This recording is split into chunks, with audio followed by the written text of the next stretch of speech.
ngaji, sebetulnya ini apa sih gitu ya. Banyak juga yang bertanya kenapa bukan pembahasan tentang hak konstitusional misalnya, kenapa menggunakan diksi ngaji gitu. Nah, saya sebetulnya lebih memilih menyetujui saja, ini juga usulan peserta, kata-kata ngaji ini lebih pada makna hakikatnya, bahwa ngaji itu adalah belajar dan mengambil hikmah dari pelajaran yang kita dapatkan. Nah, mudah-mudahan kita semua bisa mengambil hikmah dari belajar bersama ini.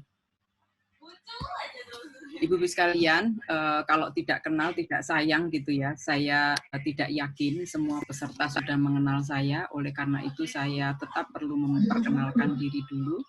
Profesi saya sebetulnya sebagai dosen ya di Fakultas Hukum, dan walaupun belum punya home base, dulu home base-nya di Jember, tapi kemudian sekarang ini saya ngajar di beberapa perguruan tinggi negeri dan swasta. Saya ngajar di Unibrow, juga di Universitas Jember, di Universitas Muhammadiyah, gitu ya. Lalu saya berperiode sebagai komisioner di Komisi Perempuan sampai 2014. Lalu saya menjadi anggota Ombudsman Republik Indonesia sampai 2021, dan sekarang tenaga profesional di Lemhanas Republik Indonesia. Saya punya beberapa media sosial, ada Instagram, ada YouTube, ada Twitter, ada Facebook ya. Monggo ibu-ibu kalau senang berteman dengan saya, mungkin di situ juga menjadi ruang kita untuk saling berdiskusi. Nah, ada beberapa hal nanti yang akan saya sampaikan. Yang pertama adalah tentu kita mesti bersama-sama punya kesepahaman tentang bagaimana kebijakan tanggung jawab negara dalam memberikan perlindungan terhadap warga negara, sehingga muncul satu diksi hak konstitusional warga negara. Ada tanggung jawab negara dan ada hak gitu. Jadi hak ini adalah satu landasan normatif yang dimiliki oleh warga negara untuk meminta kepada negara, karena negara memberikan komitmennya di dalam aturan kita. Lalu yang kedua, kita mendiskusikan terkait dengan kenapa sih kita tiba-tiba membicarakan tentang kekerasan seksual. Mohon maaf, saya tutup dulu pintunya. Ini suara dari luar kenceng banget. Lalu yang ketiga, nanti kita sama-sama memeriksa begitu, apakah memang ada dukungan secara kelembagaan dan pedoman yang mempermudah gitu ya bagi setiap orang untuk meminta perlindungan ketika ada peristiwa kekerasan seksual, baik dalam konteks pencegahan maupun dalam konteks penanganan. Lalu bagaimana bacaan ibu-ibu sekalian terkait dengan persoalan kekerasan seksual saat ini. Nah, ibu-ibu sekalian yang saya hormati dan Bapak yang sempat bergabung pada malam hari ini, sebagaimana kita ketahui, kalau kita bicara negara Republik Indonesia itu adalah satu kesepakatan dari setiap entitas warga negara, baik secara individu maupun secara komunitas yang terdiri dari suku, budaya, agama, ras, dan lain sebagainya yang berbeda-beda satu dengan yang lain. Negara Kesatuan Republik Indonesia terdiri dari kepulauan, dilihat dari sisi wilayah, geografis ya, dan dilihat dari entitasnya itu juga terdiri kemajemukan soal agama, suku, dan budaya. Tetapi kita memiliki satu konsensus dasar, yaitu Pancasila dan Undang-Undang Dasar tahun 1945. Dalam satu konstelasi negara kesatuan Republik Indonesia, satu nusa, satu bangsa, satu bahasa, yaitu bahasa Indonesia, kita punya cita-cita yang sama sebagai bangsa, yaitu ingin mewujudkan keamanan dan kesejahteraan. Kalau di pembukaan Undang-Undang Dasar 45, zaman saya kecil tuh walaupun panjang gitu hafal. Nah, ini semakin tua semakin lupa. Kalau di ekstrak gitu ya, kira-kira kalau diekstrak sebetulnya 2 cita-cita nasional kita, yaitu keamanan dan kesejahteraan. Dengan 274 jiwa warga negara Indonesia, ternyata kondisinya masih sangat heterogen, baik dari sisi pendidikan, dari sisi kesehatan, maupun dari sisi kesejahteraan. Bahkan masyarakat Indonesia masih dihadapkan pada persoalan-persoalan yang sangat ke depan ini menjadi tantangan besar, yaitu soal separatisme, soal radikalisme, soal kriminalisasi, soal gizi buruk, soal anak berhadapan dengan hukum, dan lainnya. Padahal kita ingin bahwa Pancasila dan Undang-Undang Dasar tahun 1945 berikut seluruh produk perundang-undangan yang ada, ini harus digunakan untuk meningkatkan kesejahteraan masyarakat, keamanan masyarakat. Untuk apa sih? Tentu saja dalam rangka ketahanan nasional. Karena satu nusa, satu bangsa, satu bahasa ini harus satu. Itu poin penting yang kenapa kita harus bersama-sama satu visi, satu misi di dalam rangka mewujudkan kesejahteraan dan keamanan tadi. Nah, ada 2 hal, ada landasan ideal, ada landasan konstitusional. Ketika kita bicara landasan ideal, maka ini ada dalam tataran nilai-nilai ideologi dan nilai-nilai filosofi ya yang diatur di dalam sila yang ada di dalam Pancasila, setiap sila di dalam Pancasila, mulai dari nilai-nilai ketuhanan, kemanusiaan, persatuan, kerakyatan, dan keadilan. Semua harus diwujudkan di dalam landasan konstitusional, yaitu di dalam Undang-Undang Dasar 45. Karena ini adalah landasan tertinggi dalam mewujudkan cita-cita nasional tadi. Semua harus sesuai dengan apa yang ada di dalam Undang-Undang Dasar 45 amandemen keempat. Jadi norma hukum tertinggi atau hukum tertinggi yang ada di dalam Undang-Undang Dasar itu adalah menjadi platform yang harus dipenuhi oleh negara di dalam menjalankan kewenangannya. Dan seluruh aturan di dalam Undang-Undang Dasar itu kemudian diturunkan di dalam berbagai peraturan perundang-undangan yang tentu saja harus berlandaskan pada nilai-nilai ideologis dan nilai-nilai filosofis yang ada di dalam Pancasila. Nah, lalu apa sebetulnya makna dari hak konstitusional sesuai judul dari ngaji kita hari ini? Hak konstitusional adalah hak yang dimiliki oleh warga negara yang diatur di dalam konstitusi. Jadi semua hak yang ada di sini itu adalah menjadi hak warga negara. Lalu disebutlah menjadi hak konstitusional warga negara. Tidak boleh ada satupun warga negara Republik Indonesia yang tidak diindahkan haknya, yang tidak dipenuhi haknya, atau diabaikan haknya. Ini hal mendasar kita kenapa kemudian perlu belajar dan mendalami konstitusi. Apa saja sebetulnya yang diatur di dalamnya. Nah, kalau kita lihat Ibu dan Bapak sekalian, kalau melihat konstruksi konstitusional di dalam pasal 28G Undang-Undang Dasar tahun 1945, di sana diatur bahwa setiap orang berhak untuk bebas dari penyiksaan dan perlakuan yang merendahkan derajat martabat manusia dan berhak memperoleh suaka politik dari negara lain. Bayangkan itu, setiap orang ya berhak untuk bebas dari penyiksaan dan perlakuan yang merendahkan martabat. Kata kuncinya itu ada di martabat manusia. Betapa tingginya martabat manusia. Pertanyaannya adalah, apa sih martabat manusia? Karena ini kan sesuatu yang intrinsik. Oh, martabat manusia itu nama baik. Bukan. Martabat manusia itu segala kebaikan pada manusia. Betul. Segala kebaikan pada manusia itu adalah martabat manusia yang sebetulnya itu bukan diberikan oleh negara. Jadi kalau ada yang mengatakan bahwa negaralah yang memberikan martabat manusia, itu salah. Martabat manusia itu dimiliki oleh manusia bahkan sejak ada di dalam kandungan. Itulah kenapa kemudian ada larangan, ada norma yang melarang untuk dilakukan aborsi. Loh, ini terkait apa? Terkait hak hidup.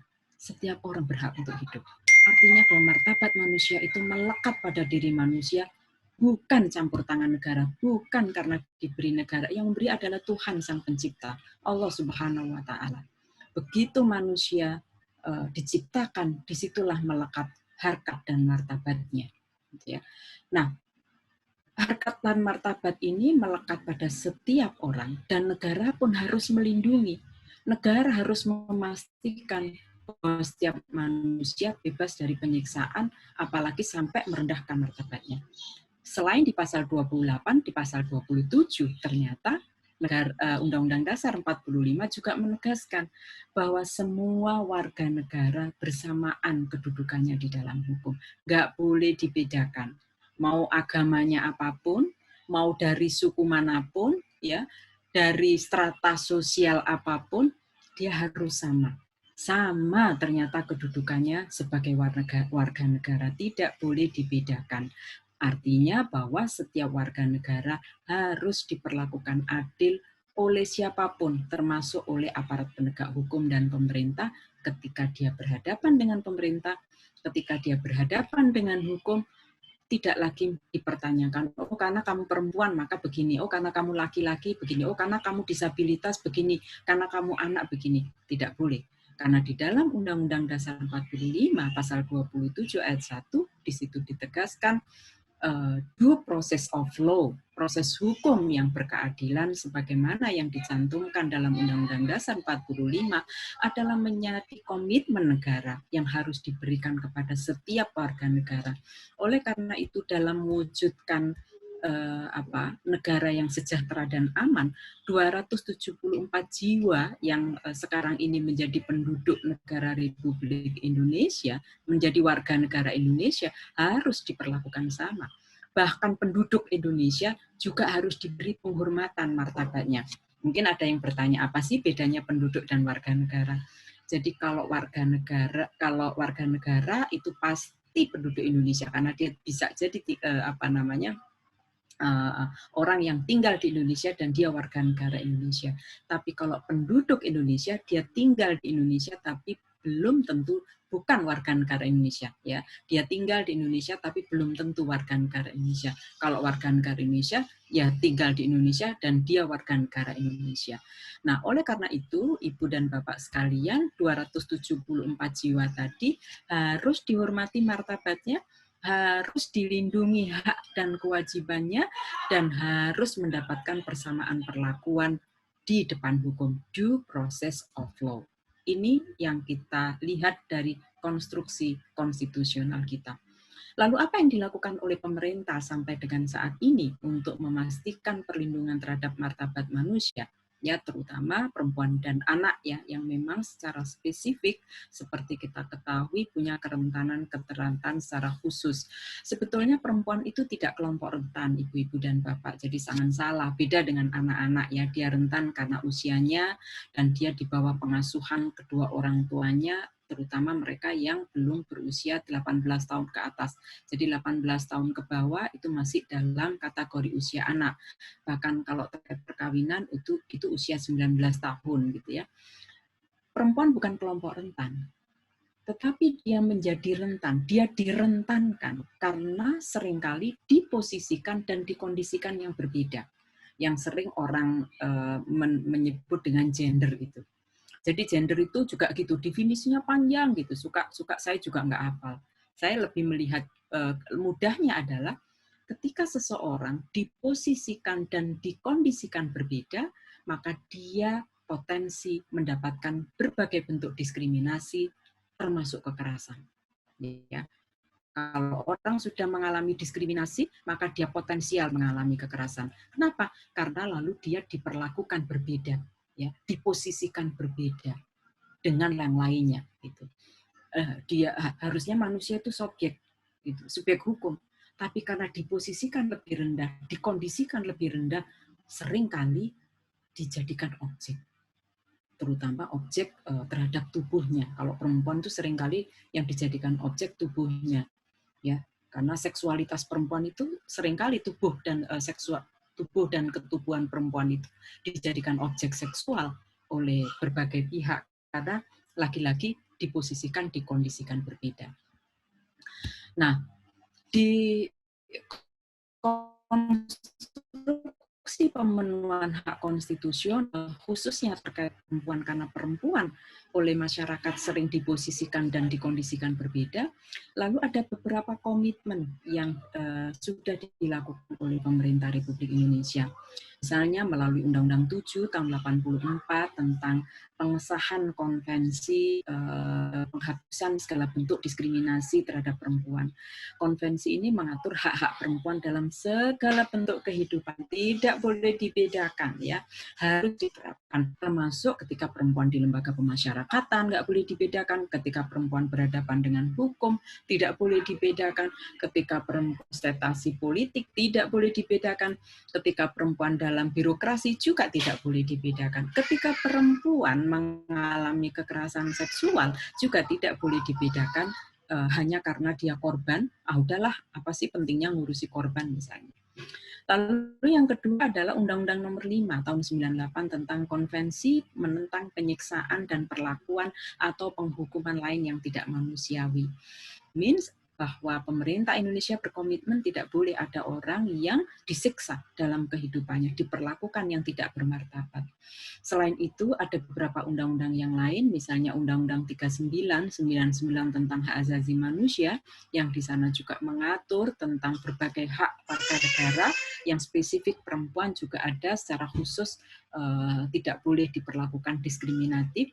Lalu ada Undang-Undang 23 tahun 2002, Yunto nomor 35 tahun 2014 tentang perlindungan anak Indonesia, lalu Undang-Undang 23 tahun 2004 tentang penghapusan kekerasan dalam rumah tangga, lalu ada Undang-Undang 21 tahun 2007 tentang pemberantasan tindak pidana perdagangan orang, dan Undang-Undang 12 tahun 2011 tentang sistem peradilan pidana anak. Dan masih ada beberapa undang-undang yang lain, misalnya Undang-Undang Bantuan Hukum ya tahun 2017 nomor 11, lalu Undang-Undang tentang perlindungan saksi dan korban ya tahun 2016. Jadi ada beberapa undang-undang yang lain yang ini adalah bagian dari konteks pemenuhan hak konstitusional warga negara. Nah, Ibu serta Bapak-Bapak sekalian, kalau kita lihat tadi mulai dari pembukaan Undang-Undang Dasar 45, Undang-Undang Dasar 45, dan berbagai aturan perundang-undangan, ini artinya adalah nilai-nilai ideal yang sudah diupayakan oleh pemerintah Indonesia melalui berbagai peraturan. Kenapa? Karena memang Indonesia adalah negara hukum yang menjunjung tinggi perlindungan terhadap hak asasi manusia, tentu melalui aturan hukum. Esensinya bahwa perlindungan nilai-nilai kemuliaan manusia ya terkait dengan human dignity atau martabat manusia ini harus sesuai dengan nilai-nilai Pancasila. Pengaturan perlindungan martabat manusia ini untuk mendapatkan rasa aman, untuk mendapatkan perlindungan, bebas dari ancaman penyiksaan, itu harus diwujudkan karena sudah digantungkan di dalam pasal 28 huruf G. Nah, hak seseorang yang termasuk harus dibebaskan adalah dalam rangka apa? Penyebabnya yang sering kali terjadi yang sampai saat ini masih muncul, bahkan angkanya semakin lama semakin tinggi, adalah terkait dengan kekerasan seksual. Oleh karena itu, kita semua perlu memperdalam dan mengetahui, memahami begitu apa yang sesungguhnya menjadi politik hukum pemerintah Indonesia di dalam menghapuskan kekerasan seksual. Kalau kita perhatikan dari berbagai aturan tadi, ternyata pemerintah Indonesia sudah kok membuat berbagai peraturan, walaupun sampai saat ini kasus-kasusnya masih sangat tinggi. Apa yang asumsi kita kenapa kasus-kasus ini masih tinggi? Apa kira-kira penyebabnya? Atau apa data-data yang memberikan bukan kita semua bahwa memang betul kasusnya masih sangat tinggi. Mari kita lihat. Nilai idealnya tadi seperti itu, tetapi fakta dan pelaksanaannya seperti apa. Ibu dan Bapak sekalian, kalau saya ditanya tentang angka kekerasan seksual terhadap perempuan, angka kekerasan terhadap perempuan, angka kekerasan terhadap anak, sesungguhnya saya tidak bisa menjawab secara tepat gitu ya. Kenapa? Ya, apa argumentasinya? Karena sesungguhnya banyak sekali masyarakat kita yang menjadi korban kekerasan seksual, satu, nggak berani lapor. Mereka takut melaporkan, khawatir. Ya, banyak faktor yang menjadi penyebab seseorang tidak melaporkan kasusnya. Misalnya dia takut distigma oleh masyarakatnya.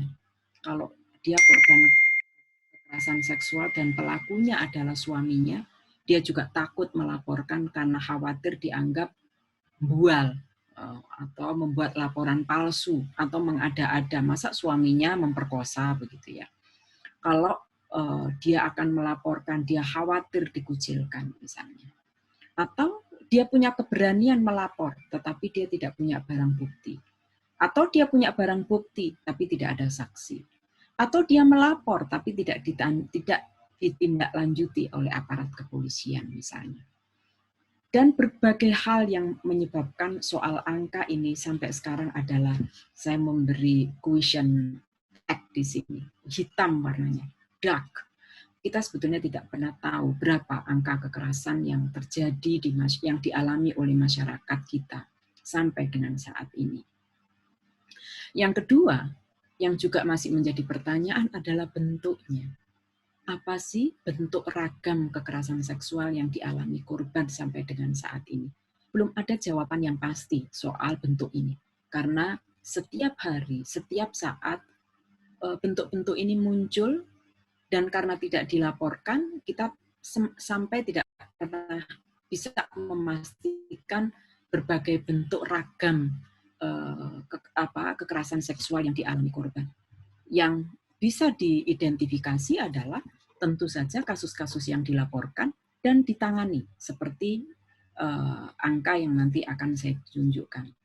Jadi sekali lagi, kalau kita ditanya soal angka dan bentuk, maka sebetulnya kita tidak pernah tahu angka dan bentuk kekerasan terhadap perempuan, termasuk kekerasan seksual yang dialami oleh korban. Beruntung kita dibantu, ya. Saya mengutip data dari Komnas Perempuan tahun 2008 sampai 2020 bahwa di situ menunjukkan angka yang jumlahnya naik turun, ya. Ini angka yang belum diperbaharui, ya Bu. Di angka 2020, 21 ini angkanya juga meningkat lagi. Lalu data ini menunjukkan bahwa yang tertinggi itu adalah angka kekerasan dalam rumah tangga. Dari 100% angka kekerasan, hampir 65% adalah KDRT. Lalu yang kedua adalah kekerasan di tingkat komunitas. Di tingkat komunitas itu artinya bentuknya bisa perkosaan, bisa pelecehan seksual, bisa pencabulan, dan lainnya. Tapi tempat terjadinya adalah di ruang publik. Sementara KDRT adalah berbagai bentuk kekerasan yang lokusnya, tempat kejadiannya adalah di dalam rumah tangga. Bentuknya bisa macam-macam, korbannya bisa bukan hanya istri dan anak, siapapun yang tinggal di dalam rumah tersebut. Lalu yang ketiga adalah kekerasan di ranah negara. Kenapa disebut ranah negara? Karena pelakunya itu adalah aparatur. Bisa karena dia pelaku secara langsung kekerasan atau melakukan pembiaran. Nah, kalau kita lihat dari bentuknya, ini yang karena lapor ya Bu, lagi-lagi karena lapor, jadi bisa diketahui bentuknya. Yang terbanyak ternyata kekerasan fisik, 31%. Yang kedua adalah kekerasan seksual, yang ketiga psikis, dan yang keempat adalah kekerasan ekonomi. Kalau dilihat dari hubungan pelaku dan korban, ternyata hubungannya sangat intimate, kekerasan terhadap istri. Nah, coba kita mungkin ini bisa percaya, rasanya kayak nggak percaya ya Bu. Hubungan suami istri ternyata korbannya justru istri. Padahal harusnya dalam rumah tangga itu kan harmonis, bahagia, begitu ya. Ternyata yang terbanyak korbannya adalah kekerasan terhadap istri. Yang kedua, ini adalah KDB, kekerasan di masa pacaran. Lagi-lagi hubungan antara pelaku dan korban, termasuk kekerasan seksual, ternyata orang yang punya hubungan intimate, orang yang punya hubungan kedekatan, pacar, suami istri, begitu ya. Dan ini juga terjadi di online. Kekerasan berbasis gender online itu juga orang yang punya hubungan intimate. Nah, ini sesuatu yang secara fakta yang dilaporkan. Tentu kalau yang tidak dilaporkan kita belum tahu. Jangan-jangan ada fakta lain terkait dengan KDRT maupun kekerasan terhadap perempuan, tetapi bentuk dan angkanya tidak bisa kita deteksi, ya. Nah, yang tertinggi seperti tadi saya sampaikan adalah kekerasan seksual, ya. Baik itu di dalam rumah tangga maupun di ranah komunitas, ternyata yang tertinggi adalah kekerasan seksual. Yang kedua adalah human trafficking atau perdagangan orang. Yang ketiga itu adalah perkosaan, ya, karena kekerasan terhadap perempuan itu bisa pencabulan dan lainnya, tetapi secara khusus perkosaan angkanya sangat tinggi, 229 kasus dari 1.731 kasus. Ini tentu angka yang sangat-sangat tinggi dan juga menjadi dalam tanda kutip punya nilai positif, ya. Semakin banyak perempuan korban perkosaan yang berani melapor dan yang sudah tertangani. Ini artinya dari sisi pembuktian, dari sisi saksi, ini sudah berjalan lebih baik daripada dulu. Ini susah sekali untuk membuktikan terjadinya perkosaan, karena lagi-lagi perkosaan seringkali terjadi di ruang-ruang yang sangat tersembunyi atau private. Nah, dilihat dari lokusnya, yang tertinggi masih DKI Jakarta, dan yang kedua Jawa Barat. Ibu-ibu dan Bapak, menarik kalau saya lagi-lagi memberikan perhatian terhadap wilayah ini. Kenapa Jawa Barat gitu, ya? Karena ternyata untuk 2020 dan 2021 ini relevan. Ternyata penggunaan internet tertinggi di Indonesia itu Jawa, dan yang tertinggi lagi kalau dilihat adalah Jawa Barat. Jadi, dan korban KBGO itu tertinggi juga Jawa Barat. Tentu ini perlu mendapatkan perhatian secara khusus, ya, untuk wilayah Jawa. Jadi Jawa Barat termasuk yang tertinggi, termasuk kasus-kasus femisida, ya, yang dari penyebaran di 25 provinsi, yang tertinggi juga wilayah Jawa Barat.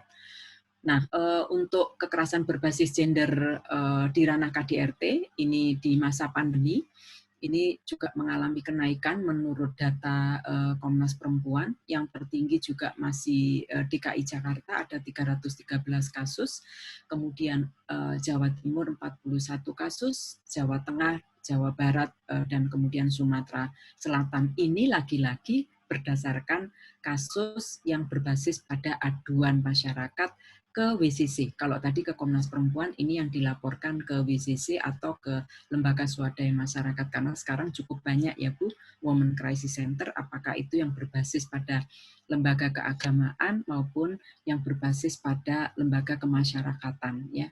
Ada juga yang lapornya langsung ke pengadilan, ya. Jenis kekerasan berbasis gender online atau berbasis gender cyber, jadi ini sama sebetulnya kekerasan, tetapi dilakukan melalui alat digital, jadi menggunakan bantuan alat digital, gitu, ya. Yang paling banyak itu ternyata adalah malicious distribution, jadi penyebaran foto, video melalui ruang digital tanpa konsen, ya. Kita tahu di tahun 2020 kemarin ramai sekali video salah seorang artis yang semula itu adalah video pribadi, itu lalu disebarkan, motifnya ekonomi, ya, karena dia ingin punya follower yang banyak, begitu, ya. Tentu ini sangat merugikan korban. Tahun 2016 itu 14 juga kejadian yang sama, dan ini memang yang paling banyak korbannya adalah orang-orang yang pernah berhubungan intimate, begitu, ya, antara pelaku dan korban, apakah itu atasan bawahan dan lain yang apakah karena sakit hati dan lainnya lalu disebarkan. Lalu yang kedua adalah online grooming, ya, ini juga angkanya cukup tinggi, 307, dan diikuti yang lain. Nanti saya akan memberikan contoh-contoh kasusnya, ya. Nah, kekerasan berbasis gender online ini meningkat tajam mulai 2019, 2020, ditambah 2021. Mungkin ibu-ibu bertanya, kenapa sangat tinggi? Tentu jawabannya mudah, ya. Ibu-ibu saya yakin mudah sekali. Kenapa? Karena memang penetrasi penggunaan alat digital semasa pandemi ini memang sangat tinggi, ya. Cukup tinggi orang menggunakan alat digital kita, gitu, ya. Sehingga kekerasan pun juga berbasis digital begitu. Misalnya beberapa waktu yang lalu saya mendapatkan laporan seseorang ini berpacaran lalu diminta untuk melakukan masturbasi begitu ya. Nah, tidak disadari oleh pasangannya itu direkam. Ya, ini kan melalui WhatsApp call itu, tapi tiba-tiba oleh pasangannya direkam. Nah, hasil rekaman inilah yang kemudian akan digunakan untuk melakukan intimidasi ya. Kalau kamu nggak mau nurutin ini saya sebarkan, misalnya begitu. Dan ini jumlahnya yang begini semakin hari semakin banyak gitu ya. Semakin hari semakin banyak. Beberapa waktu yang lalu saya juga mendapatkan informasi bahwa ada seorang dosen begitu ya yang diminta untuk meremas alat kelamin pasangannya, ternyata diam-diam direkam gitu. Nah, kemudian rekaman ini yang juga digunakan untuk meminta banyak hal kepada pasangannya, mulai duit lah, macam-macam gitu. Kalau nggak diberi, diancam bahwa video ini akan disebarkan. Nah, ini berbagai bentuk kekerasan berbasis gender karena memposisikan dan mengkondisikan perempuan sebagai individu yang lemah gitu ya. Maka ini dengan alat digital maka berbagai hal dilakukan gitu ya. Nah, ibu-ibu sekalian, jenis-jenis kekerasan yang terbanyak itu kemudian korban melakukan permintaan pendampingan. Beberapa hal yang paling banyak diminta oleh para perempuan korban kekerasan itu adalah meminta bantuan hukum. Jadi dilihat dari angka ini, apa sih yang sebetulnya kita lihat? Ada dua hal. Yang pertama, kita bisa membaca dari data ini bahwa ternyata perempuan sekarang sudah berani melapor. Yang kedua adalah sudah berani meminta penyelesaian melalui hukum. Ada permintaan untuk mendapatkan keadilan di sini. Karena hukum itu tujuan seseorang berproses hukum itu kan ketika dia menjadi korban ada tiga kan. Hak atas pemulihan, hak atas keadilan, dan hak atas kebenaran. Nah, dengan berproses hukum, harapannya adalah ketiga-tiganya bisa diperoleh. Orang bisa jadi dapat pemulihan ya, tetapi kalau nggak punya barang bukti, dia tidak bisa dapat kebenaran. Dia tidak bisa dapat keadilan. Karena dengan kebenaran ini akan merasakan keadilannya bukan hanya melalui hukum, tapi juga secara sosial. Orang tidak lagi menstigma dia genit lah, yang macam-macam penggoda dan lainnya. Kemudian bisa dibuktikan bahwa dia tidak bersalah. Nah, melalui kalau kita lihat angka ini, maka semakin menunjukkan sebetulnya di mana para perempuan korban yang saat ini memang lebih banyak menjadi korban kekerasan seksual, walaupun tidak menutup kemungkinan ada laki-laki yang jadi korban, sudah menginginkan ada proses hukum, menginginkan ada pengungkapan kebenaran, menginginkan adanya keadilan, dan menginginkan adanya pemulihan. Yang kedua adalah permintaan untuk mendapatkan bantuan psikologis. Ya. Lalu yang ketiga adalah meminta bantuan medis. Yang keempat adalah keinginan untuk mendapatkan rumah aman, reintegrasi sosial, dan shelter. Masing-masing ini adalah berkembang, Ibu. Jadi di awal-awal tahun 90-an semua ini belum tersedia, hanya bantuan hukum. Jadi belum ada rumah aman, belum ada layanan psikologis. Ketika saya melakukan pendampingan tahun 1990, bergabung dengan LKBH Universitas Muhammadiyah Jember, belum ada itu Bu layanan medis, rumah aman, shelter, layanan psikososial, reintegrasi, belum ada semua. Ya, belum ada semua. Ini baru muncul ketika kita sudah, pemerintah Indonesia sudah mengesahkan Undang-Undang PKDRT, sudah mengesahkan Undang-Undang Perlindungan Anak Indonesia, ya. Dan itu semakin kesini semakin membaik ya upaya-upaya pemenuhan hak konstitusional warga negara. Pertanyaannya adalah apakah ini hanya salah satu atau harus semua? Harusnya semua. Nah, Maka ini menjadi perhatian kita semua. Mana kira-kira hak konstitusional ketika menjadi korban yang belum terlayani? Apakah seseorang sudah mendapatkan rumah aman? Apakah seseorang korban sudah mendapatkan layanan psikologis? Kalau sudah, kapan itu diberikan? Misalnya, ya, karena layanan psikologis itu harusnya bisa diperoleh korban sejak awal seseorang belum berhadapan dengan hukum, selama berhadapan dengan hukum, bahkan setelah berhadapan dengan hukum. Pertanyaannya lagi, shelter misalnya, rumah aman, kapan itu diperoleh? Ya, sebelum orang berhadapan dengan hukum, selama berhadapan dengan hukum, setelah berhadapan dengan hukum, terutama kalau secara terus-menerus mendapatkan ancaman dari pelaku. Misalnya soal reintegrasi sosial. Kapan sih ini diperlukan? Bahkan sebelum orang berhadapan dengan hukum. Seperti kita tahu, saya pernah mendapatkan sebuah kasus ibu, anak ini korban perkosaan oleh pacarnya. Oleh orang tuanya tidak bisa diterima. Karena orang tuanya meyakini nggak ada itu korban perkosaan oleh orang tuanya. Pasti kamu suka sama suka dan sekarang kamu lapor diperkosa. Begitu juga pada komunitas, dia juga tidak percaya bahwa dia korban perkosaan. Paling kamu pacaran berlebihan. Di sekolah dia dicemooh, di rumah dia dikucilkan, di komunitas dia dikucilkan. Akhirnya anak ini memilih untuk menjadi pelacur. Waktu itu masih ada di Surabaya yang ditutup oleh Bu Risma itu, apa namanya itu? Kok saya lupa ya. Di tempat pelacuran itu bertahun-tahun. Dan Doli. Ya, di Doli, betul. Betul sekali, terima kasih Ibu.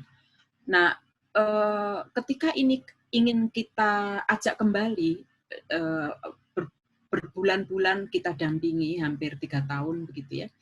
Awal ketika kita bertemu, itu kami bertanya, kenapa memilih tempat ini? Apa jawabnya? Hanya tempat ini yang bisa menghargai saya sebagai manusia. Kemanapun saya berada, waktu itu saya ditolak. Nah, jadi kalau ditanya reintegrasi sosial itu mulai kapan? Sekarang ini kan masih konsepnya reintegrasi sosial itu ketika dia sudah selesai menjalani, kalau dia pelaku, kalau dia korban adalah setelah peristiwa hukum selesai. Padahal kebutuhan korban itu sejak awal. Nah, ini harus terus kita dorong ya. Sudah ada, tapi harus kita dorong. Refleksi saya seperti yang tadi saya sampaikan, dulu nggak ada itu. Konsultasi digital security, layanan reintegrasi sosial itu nggak ada. Shelter itu nggak ada, saya bahkan tidak mengenal itu. Ya. Ruang layanan khusus di kepolisian itu baru ada di tahun 2000. Walaupun Undang-Undang PKDRT belum ada, tapi pada saat SIDO diratifikasi oleh pemerintah Indonesia, para aktivis perempuan terus menggagas termasuk Drab Warapsari, sehingga keluarlah peraturan kepolisian. Jadi ini pelan-pelan, tapi negara tidak diam, terus melakukan. Karena apa? Balik lagi ke yang depan tadi, ini hak konstitusional warga negara. Dan negara sudah menjamin bahwa setiap orang harus bebas dari penyiksaan. Ya. Dan kalau kita lihat ini, betapa sebetulnya upaya-upaya menuju ke sana sudah dilakukan, termasuk bantuan hukum. Ini terus terang dengan adanya Undang-Undang 16 tahun 2017 tentang bantuan hukum, ini juga menjadi salah satu pemicu kenapa lebih banyak lagi masyarakat yang meminta penyelesaian melalui proses hukum. Kalau dulu itu takut, khawatir, lapor aja takut gitu ya, sekarang pelan-pelan orang sudah perempuan korban sudah mulai untuk meminta bantuan. Nah, hanya memang ibu-ibu sekalian, ini yang juga masih menjadi hambatan kita. Ini data Komnas Perempuan, saya ambil di catatan tahunan, persoalan anggaran, lagi-lagi ya, bukan hanya di kepolisian ya, semua lembaga-lembaga pengawas eksternal seperti Komnas HAM, Komnas Perempuan, Ombudsman, KPAI, LPSK, itu juga masih kesulitan, kekurangan lah ya, jumlah anggaran kalau dibandingkan laporan masyarakat yang mereka terima yang harus dirujuk ya. Begitu juga soal sumber daya manusia, apalagi sekarang ini digital. Maka ekosistem digital itu juga masih sangat-sangat kurang. Fasilitas masih kurang, apalagi kalau jarak antara korban dan pelaku jauh, antara korban dan pengadilan jauh, kepolisian jauh, maka terkait pemanggilan saksi dan lain sebagainya itu tentu menjadi sesuatu kesulitan tersendiri ya. korban tidak puas dengan sistem pelaporan. Dan kalau ibu-ibu tanya, maaf, kalau bertanya apakah kondisi ini hanya di Indonesia, sebetulnya di negara-negara lain juga sama, ibu bisa melihat film-film dokumenter ya. Saya kemarin baru melihat film Unbelievable, itu juga begitu, bagaimana seorang korban perkosaan ditanya entah sudah berapa kali sampai pada akhirnya dia bilang saya bukan korban perkosaan karena ditanya-tanya terus. Ini juga menjadi PR kita. Nah, Ibu dan Bapak sekalian, lalu pertanyaannya, lalu kenapa sih kita tahu angka-angka ini, kita tahu hak konstitusional ini, lalu kenapa urgennya kita membahas ini? Gitu. Ibu dan Bapak sekalian, angka ini terus meningkat. Bahkan di 2020 semakin meningkat. Kalau ini terkait dengan digital, kita punya kesulitan-kesulitan yang tidak mudah, walaupun Kominfo sudah men-take down gambar-gambar porno, tapi itu terus berlangsung, korban anak juga lebih tinggi, apalagi kalau pelakunya dari luar negeri. Dunia maya itu kan beda dengan dunia biasa ya Bu, dunia offline ya. Ini Nini Rahayu di online belum tentu saya buat nama Nini Rahayu. Saya ganti gambar laki-laki udah selesai tuh. Banyak orang tertipu. Jadi dunia digital dengan dunia offline berbeda. Dia bisa berubah-berubah. Sebuah kejahatan bahkan bisa termultiplikasi dengan beberapa kali kalau misalnya tidak ada penyelesaian. Pelaku kekerasan berbasis gender online itu bahkan tidak bisa kita minta pertanggungjawabannya karena Undang-Undang KUHP kita terbatas hanya untuk warga negara Indonesia atau kejahatannya terjadi di Indonesia, kecuali kalau kita punya perjanjian ekstradisi. Nah, yang lebih sulit lagi kalau kasus tersebut berkelindan dengan kasus-kasus lain, human trafficking, terorisme, narkoba, dan lainnya, itu akan semakin sulit. Maka kita mencegah ini menjadi sangat penting. Konteks pertama harus mencegah, lalu bagaimana menangani kalau ini terjadi. Selama pandemi, kasus-kasus KBGO ini semakin meningkat. Saya ambil 2 contoh aja malam ini. Yang pertama adalah misalnya ketika seseorang berkenalan dengan orang asing melalui aplikasi kencan. Lalu kemudian dia berhubungan intim pakai online itu bisa, Bu. Dulu nggak mikir ya, gimana namanya berhubungan intim kok pakai online. Ternyata bisa, ibu-ibu. Ngirim foto, ngirim video, bahkan orgasme bareng itu bisa. Saya itu juga baru nggak ketika dilaporin kasus. Kalau saya nggak dilaporin kasus, saya nggak akan pernah percaya. Ternyata bisa sepasang laki-laki dan perempuan, jaraknya jauh, tapi sama-sama orgasme, bisa itu ternyata.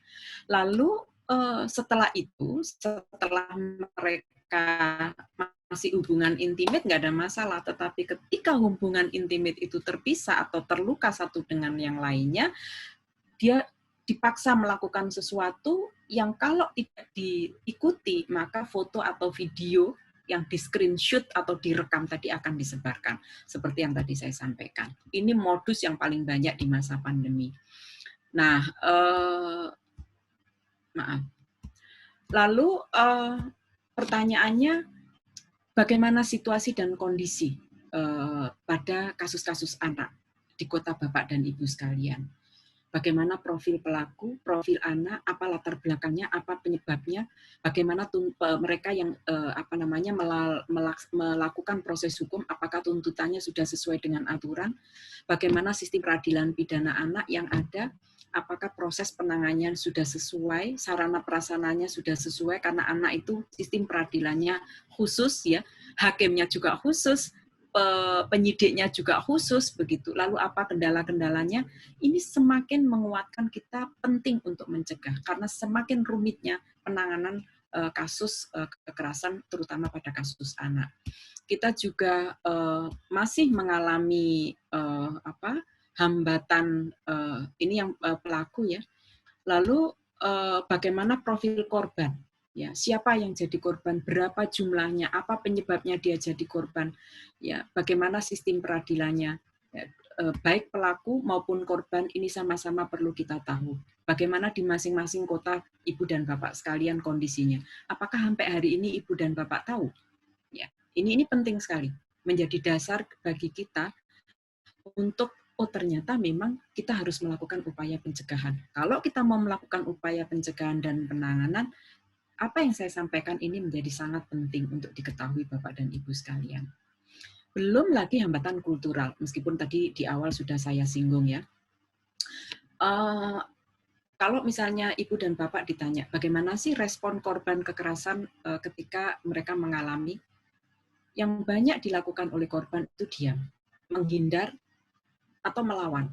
Jadi ada memang yang diam aja, udahlah gitu. Dan yang diam, ini bahkan di anak-anak kampus. Ya. Setahun lalu ini Bu, saya dapat laporan dari seorang dosen, salah satu kampus perguruan tinggi negeri, yang menceritakan bahwa ada anak perempuan korban kekerasan seksual yang dilakukan oleh dosennya. Tapi terus ditutupi sehingga berlangsung dari satu angkatan ke angkatan yang lain. Baru anak ini yang berani lapor. Tetapi ketika akan diproses hukum, anak ini juga takut. Tidak Bapak, nanti skripsi saya nggak selesai. Gitu. Kecuali kalau korban-korban yang lain mau membuka, saya juga mau membuka. Coba bayangkan. Jadi ada yang diam, ada yang berani lapor tapi tidak ingin meneruskan. Jadi dia menghindar. Tapi juga ada yang melawan, ya seperti kasus yang terjadi di Yogyakarta kemarin. Ada korban yang tidak merespon tindak kekerasan yang dialami, ya, tapi dia lebih strategis melaporkan kejadian atau melakukan tindakan yang membuat pelakunya jerah. Jadi dia lapor, nggak mau diem gitu ya. Nah, kalau korban KDRT ini lebih banyak yang diam dan menghindar. Berbeda dengan kasus lainnya. Korban KDRT ini lebih dari 60% bahkan itu memilih untuk tidak berproses hukum. Paling tinggi itu adalah cerai. Ya, tapi tidak, nanti akan kita bahas sedikit malam hari ini dan kita lanjutkan minggu depan karena waktunya mesti dibagi dengan saya memberi kesempatan pada ibu-ibu untuk juga berdialog. Nah, alasan tidak melapor banyak karena ini terkait harga diri suami, mempertimbangkan anak-anak, ya, takut disalahkan masyarakat, takut digunjing, enggan dengan proses hukum. Lalu ada lagi yang paling sedih ya, perempuan memilih tidak lapor karena dia tidak tahu proses hukum itu apa nanti, alah daripada ribet ya sudah diem aja gitu. Alasan tidak melapor KDRT dan memilih cerai, yang penting udah nggak bersama-sama dengan suami begitu ya, apalagi sering mendengar proses KDRT itu ribet dan nggak selesai juga gitu, jadi tidak efektif. Yang efektif adalah bercerai, lebih cepat lebih baik. Nah, apa yang kemudian bisa dilakukan? Yang biasanya mereka lakukan korban itu justru menyelesaikan dengan cara musyawarah saja. Ya, minta bantuan aparat desa, keluarga gitu ya. Padahal sebetulnya di Undang-Undang PKDRT itu memberi peluang untuk diselesaikan secara pidana. Bahkan juga sebetulnya kalau khawatir sendiri tidak berani melakukan, bisa meminta bantuan pendamping ya supaya penyelesaiannya lebih konstruktif. Nah, Ibu, Bapak sekalian yang saya hormati, pertanyaannya adalah kenapa korban enggan menyelesaikan secara hukum gitu ya. Karena korban seringkali merasa bahwa ini adalah korban individu. Saya sendirian kok yang jadi korban, yang lain kan enggak gitu. Mereka lupa bahwa kalau ini tidak diselesaikan, artinya ada pembiaran, maka ada peluang pelaku melakukan kepada korban lainnya. Atau korban sebagian tidak tahu bahwa kekerasan yang dialami itu adalah sebuah bentuk kejahatan kemanusiaan, sehingga dia lebih banyak membiarkan. Kemudian yang ketiga, korban juga enggan melaporkan karena masih merasa bahwa khawatir tidak ada dukungan ya dari keluarga maupun komunitas ya. Dan apalagi kalau keluarga dan komunitasnya tidak paham terhadap kekerasan adalah sebuah bentuk kejahatan. Yang lain adalah ini rumitnya kalau akan menyelesaikan melalui proses hukum ya untuk kasus pidana, mulai dari lapor, melalui penyidikan, dilakukan BAP korban, dilaporkan BAP saksi, dilaporkan BAP pelaku, lalu ada pra penuntutan korban harus ke sini Bu, karena melalui proses penyidikan dulu. lalu ada tahap pra penuntutan, kemudian dinilai kalau sudah lengkap baru dikirim ke kejaksaan gitu. Kalau ini kalau korban lapor bisa ke polsek ya, bisa ke polisi.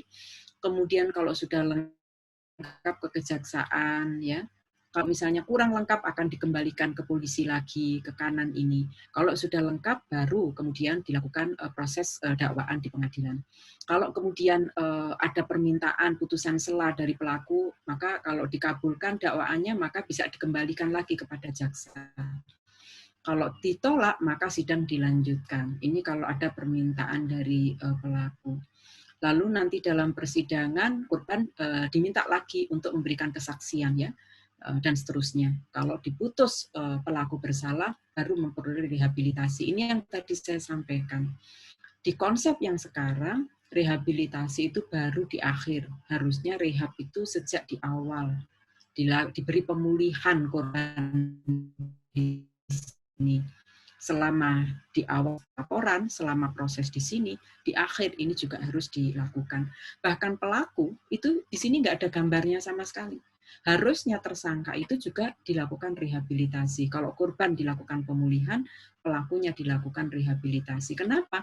Supaya dia kemudian perspektifnya kepada perempuan itu menghargai, tidak lagi menempatkan perempuan adalah sebagai objek. Kalau kasus perceraian juga rumit tapi lebih mudah ketimbang yang tadi ya. Jadi ada cerai talak dan cerai gugat gitu ya. Kalau cerai talak maka dia harus membuat gugatannya. Kalau cerai gugat dia harus mendaftarkan perkaranya gitu ya. Kalau cerai talak kan dia mendapatkan permohonan dari pasangannya begitu ya. Dan ini persyaratan-persyaratan yang harus dipenuhi. Pada persidangan nanti dia harus melalui beberapa hal ya. Nunggu dulu pemanggilan, lalu nanti ada diminta untuk melakukan perdamaian, kemudian akan dibacakan dulu gugatannya, saling jawab-menjawab gugatan, ya, kemudian sampai pada putusan. Kalau putusannya diterima selesai, kalau tidak diterima maka banding, bahkan bisa sampai kasasi ya, seperti kasusnya Meya Estianti. Nanti secara khusus ini akan kita bahas, Bu. Ini baru yang awal, semua akan saya berikan dulu. Nah, kalau ini sistem peradilan pidana anak juga tidak, ini juga cukup rumit ya. Jadi ada keterlibatan banyak pihak ya, ada advokat, ada Bapas, ada Peksos sebagai pendamping wajib ya, sampai proses rehabilitasi dan reintegrasi. Ini baik pelaku maupun korban di lembaga pemasyarakatan itu terus akan mendapatkan pendampingan.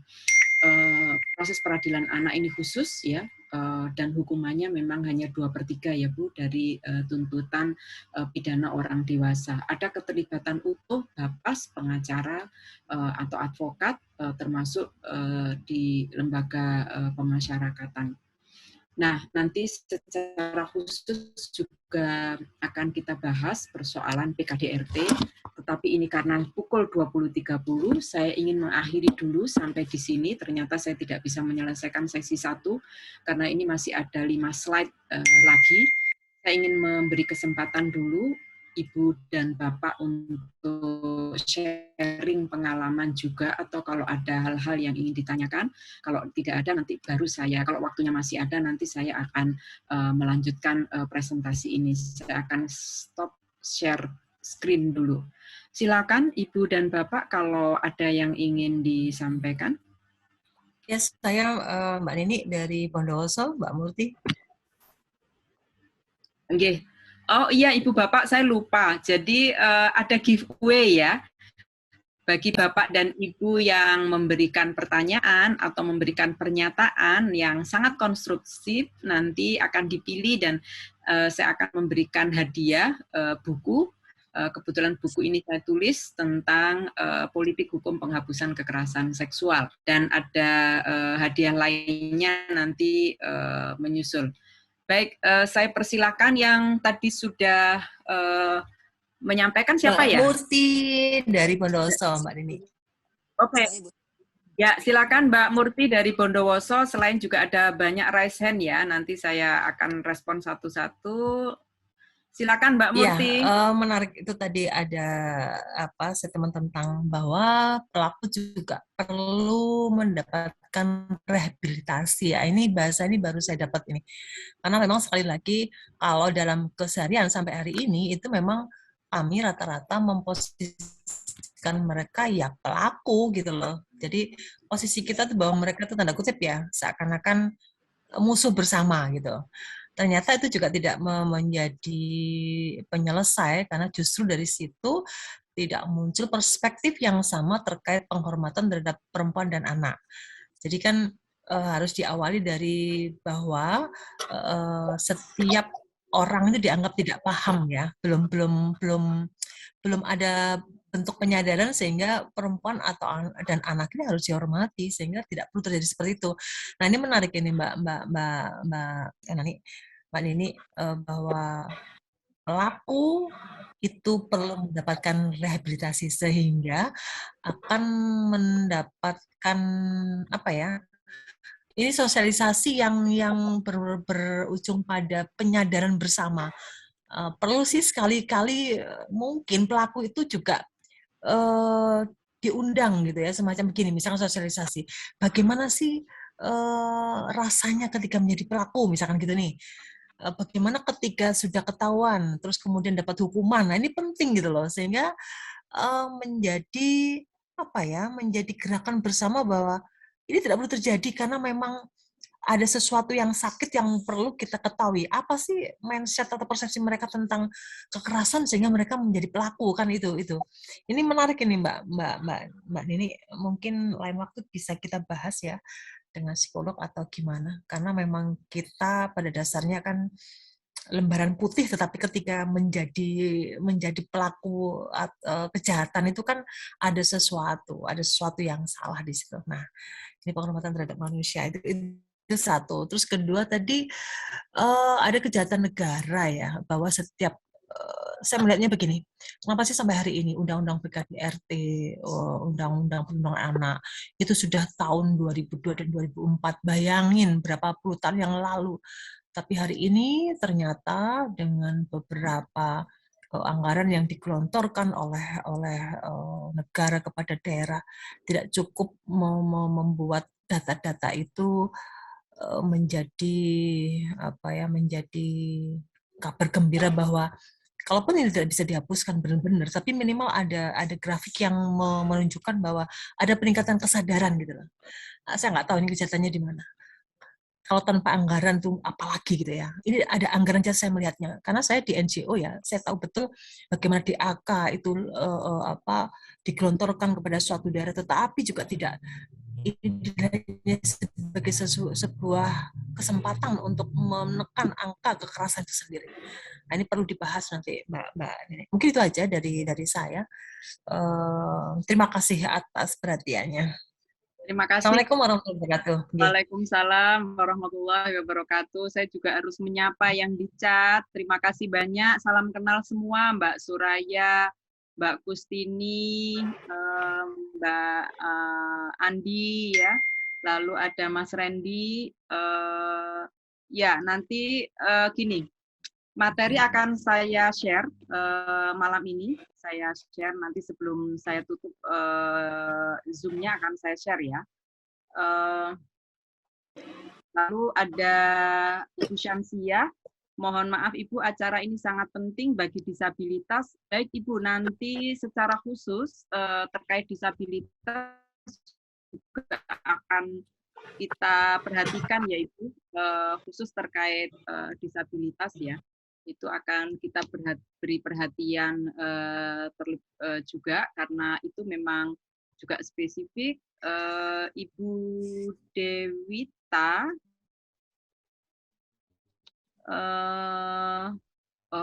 terima kasih, bukunya sangat bagus, terima kasih. Pak Darmawan ini juga bertanya tentang peran generasi muda. Bu Salviana izin monggo. Bu Rosania dari Radio Madinah FM Kota Malang. Ya, selamat malam. Assalamualaikum Mbak Rosania. Terima kasih banyak. Oh, ini ada Mbak Sisin. Sorry. Baik, ini ada yang raise hand. Saya persilahkan dulu Mbak Mufidatul Maksumah, silakan. Baik, terima kasih. Itu ada Bu Sukma ini juga raise hand. Saya dulu atau Bu Sukma Ya, ini? gantian. Monggo. Yes, Monggo, udah terlanjur Ibu, silakan. Baik, terima kasih warahmatullahi wabarakatuh. Selamat malam kepada Ibu Nini sebagai pemateri dan teman-teman semua sekalian. Menarik sekali apa yang disampaikan oleh Ibu berkaitan dengan perkenalan, ya, berkaitan dengan perkenalan dan juga pencegahan kekerasan seksual, terutama kepada perempuan. Saya ingin bertanya dan sebenarnya ingin menceritakan sedikit begitu ya berkaitan dengan ini fakta-fakta hukum yang terjadi dan ini terjadi di Kabupaten Malang begitu Bu. Jadi ada anak perempuan yang dia kedua orang tuanya sudah meninggal, kemudian anak ini dia hidup bersama pamannya, ya bersama pamannya. Nah, ternyata si anak perempuan ini mengalami pelecehan seksual yang dilakukan oleh sepupunya sendiri, berarti anak dari pamannya itu sendiri ya. Ketika dia berumur kira-kira 2006 ya, kejadiannya 2006, dia mengalami pelecehan seksual pencabulan ya yang dilakukan oleh si si sepupunya itu dilakukan secara terus-menerus, artinya dari awal sudah dilakukan secara paksa gitu ya. Tetapi karena dia seorang anak gitu ya, pada saat itu masih kelas SD dia seorang anak perempuan lagi dan kemudian dia hidup bukan dengan orang tuanya sendiri, artinya dia tidak bisa melakukan apa-apa. Ya, jadi selama itu dia diam. Dan puncaknya ketika tahun 2012, artinya selama 6 tahun kemudian, begitu ya, si sepupunya yang awalnya hanya melakukan pelecehan seksual, dia bahkan berani sampai kemudian memaksa untuk bersetubuh. Ya, jadi kalau istilahnya adalah pemerkosaan gitu ya. Dia sampai disetubui oleh si sepupunya itu. Nah, yang menjadi masalah adalah sebenarnya si anak ini pengen speak up gitu ya, tetapi karena tadi ada banyak faktor ya Bu ya. Yang pertama yang pasti adalah karena dia selama ini sudah dapat apa ya istilahnya dia sudah hidup bersama pamannya gitu ya. Ya, artinya ini faktor keluarga dan yang pertama memang dia karena diancam juga gitu ya. Dia diancam oleh si sepupunya tadi kalau kamu ngomong dan lain sebagainya, artinya dia ada ancaman kekerasan di sana. Kemudian kalaupun misalnya dia ngomong, ya si pamannya kan apa ya istilahnya kan si pelakunya itu kan anaknya begitu ya. Sehingga ini juga menjadi hal yang dilema begitu ya terhadap anak ini. Nah, ini yang kemudian menjadi permasalahan dan saya juga mau tanyakan adalah bagaimana upaya hukum ya. Karena ini sudah terjadi 2006 begitu Bu. Kalau di hukum pidana itu kan ada yang namanya alasan penghapus penuntutan gitu ya karena masanya daluarsa. Jadi untuk pelecehan seksualnya karena terjadi 2006 dan sekarang satu ini sudah dianggap daluarsa sehingga untuk penuntutannya hapus kan gitu ya secara hukum gitu ya. Mungkin bisa dilakukan penuntutan ketika di proses kejahatan seksualnya, artinya tidak dalam hal ini adalah di pemerkosaannya karena terjadi 2012 dan itu ancamannya kalau kita lihat di Undang-Undang Perlindungan Anak itu kan sampai maksimal 15 tahun ya itu ancamannya, sehingga yang itu bisa dilakukan upaya hukum. Tetapi yang untuk pelecehannya ini artinya ini bukan hanya kita melihat di kasus ini saja, bahkan mungkin gitu ya. Kasus-kasus pelecehan yang sudah dikatakan Ibu seperti fenomena gunung es begitu yang sebenarnya banyak sekali gitu. Tapi korban merasa takut untuk mengungkap itu ya. Salah satunya mungkin tadi karena ada faktor keluarga dan sebagainya. Nah, upaya hukum apa yang bisa dilakukan oleh seorang anak perempuan ya terutama atau misalnya kita sebagai pendamping begitu ya. Untuk mengungkap tadi begitu ya pelecehan seksual atau berkaitan dengan kekerasan seksual yang sudah mengalami masa daluarsa penuntutan. Ini yang perlu kita bahas begitu Bu ya, karena memang secara hukum itu sudah nggak bisa kalau sudah daluarsa. Nah, kemudian begitu ya Bu ya. Apakah memang kalau secara restoratif justice karena sebenarnya pelecehan seksual ini dilakukan si pelaku itu masih anak gitu ya. Jadi pelaku pada saat melakukan pelecehan seksual itu dia masih masih SMA di bangku kelas 2 atau kelas 3. Tetapi pada saat dia melakukan kekerasan seksualnya dalam bentuk perkosaan itu dia sudah dewasa, sudah umur 22 tahun. Nah, ini yang menjadi persoalan juga gitu ya. Itu yang pertama. Kemudian pertanyaan terakhir, saya ingin tahu artinya bentuk kekerasan seksual di dalam keluarga gitu ya, di ranah keluarga, selain misalnya pemaksaan terhadap perbuatan istilahnya ya, hubungan seksual begitu antara suami istri, atau bahkan mungkin hubungan seksual yang disertai, didahului atau diikuti dengan bentuk-bentuk kekerasan. Itu selain itu apalagi berkaitan dengan bentuk-bentuk kekerasan seksual dalam ranah rumah tangga. Begitu Bu Nani, matur nuwun. Sami-sami, matur nuwun, Bu. Panggilannya siapa ini? Bu Mufi. Mbak Mufidah. Ada inggih, Mbak. Bu Mufi, oke. Ya. Monggo selanjutnya siapa yang berkenan tadi? Saya, Bu. Monggo, Bu Sukmaini, monggo Bu. Ya. Terima kasih. Assalamualaikum warahmatullahi wabarakatuh. Waalaikumsalam. Saya ingin menceritakan keadaan masih teman. Jadi kejadiannya lebih kurang 3 minggu sebenarnya lalu, Ibu. Gara-gara pandemi, si suami ini memang pekerja kecil ya, tidak begitu besar income-nya, mungkin di bawah UMR, di PHK. Sementara istri juga bukan PNS, tapi bekerja di instansi negeri, cuma belum diangkat. Nah, selama pandemi ini yang bekerja istri. Kebutuhan rumah tangga, istri yang menanggung, termasuk bahkan mertua juga ditanggung oleh si istri. Mungkin karena cemburu atau karena merasa malu, tiba-tiba suami ini ada kesan cemburu terus berantem. Akhirnya si istri pulang ke rumah orang tuanya. Hanya beberapa hari balik lagi ke rumah, rupanya si suami direndam, dia pulang ke rumah orang tuanya juga, dibawa anak-anaknya 2. Lalu dia tahu istrinya pulang ke rumahnya dia, rumah masih dalam cicilan, anaknya nggak dibawa, ditinggal rumah mertuanya di daerah Bogor, kemudian dia pulang ke rumah. Di rumah itu ternyata dia bawa pisau itu didekatkan sama leher istrinya, sambil mengata-ngatai istrinya macam-macam. Terus dia setelah dikatakan sebagai istri, tapi seperti memperkosa gitu ya, karena istri nggak mau melakukan hubungan seksual, tapi diancam dengan pisau di leher, supaya istrinya mau. Akhirnya istri dengan sangat takut, yang amat sangat mau. Dan akhirnya besoknya istrinya lari lagi pulang ke rumah ibunya. Itu dia baru cerita sama ibunya bahwa keadaan suaminya begitu. Tapi si ibu karena mikir masa depan anak barangkali ya tidak mau menyuruh anak bercerai, sementara anak ini minta bercerai bagaimana caranya. Nah, dia bertanya sama saya karena juga tidak ahli hukum, saya bilang nanti saya akan tanyakan, kebetulan karena posisi dalam keadaan saya sudah kenal dengan Bu Nini ya. Jadi saya pikir akan bertanya nanti kepada Bu Nini bagaimana caranya. Nah, si suami ini selama istrinya ke rumah orang tuanya, dia mulai berlaku seperti orang baik-baik, ngajak pulang yuk segala macam lah, ditanya sama mertuanya baik-baik, seperti tidak ada apa-apa. Dia kira si istrinya nggak melapor, padahal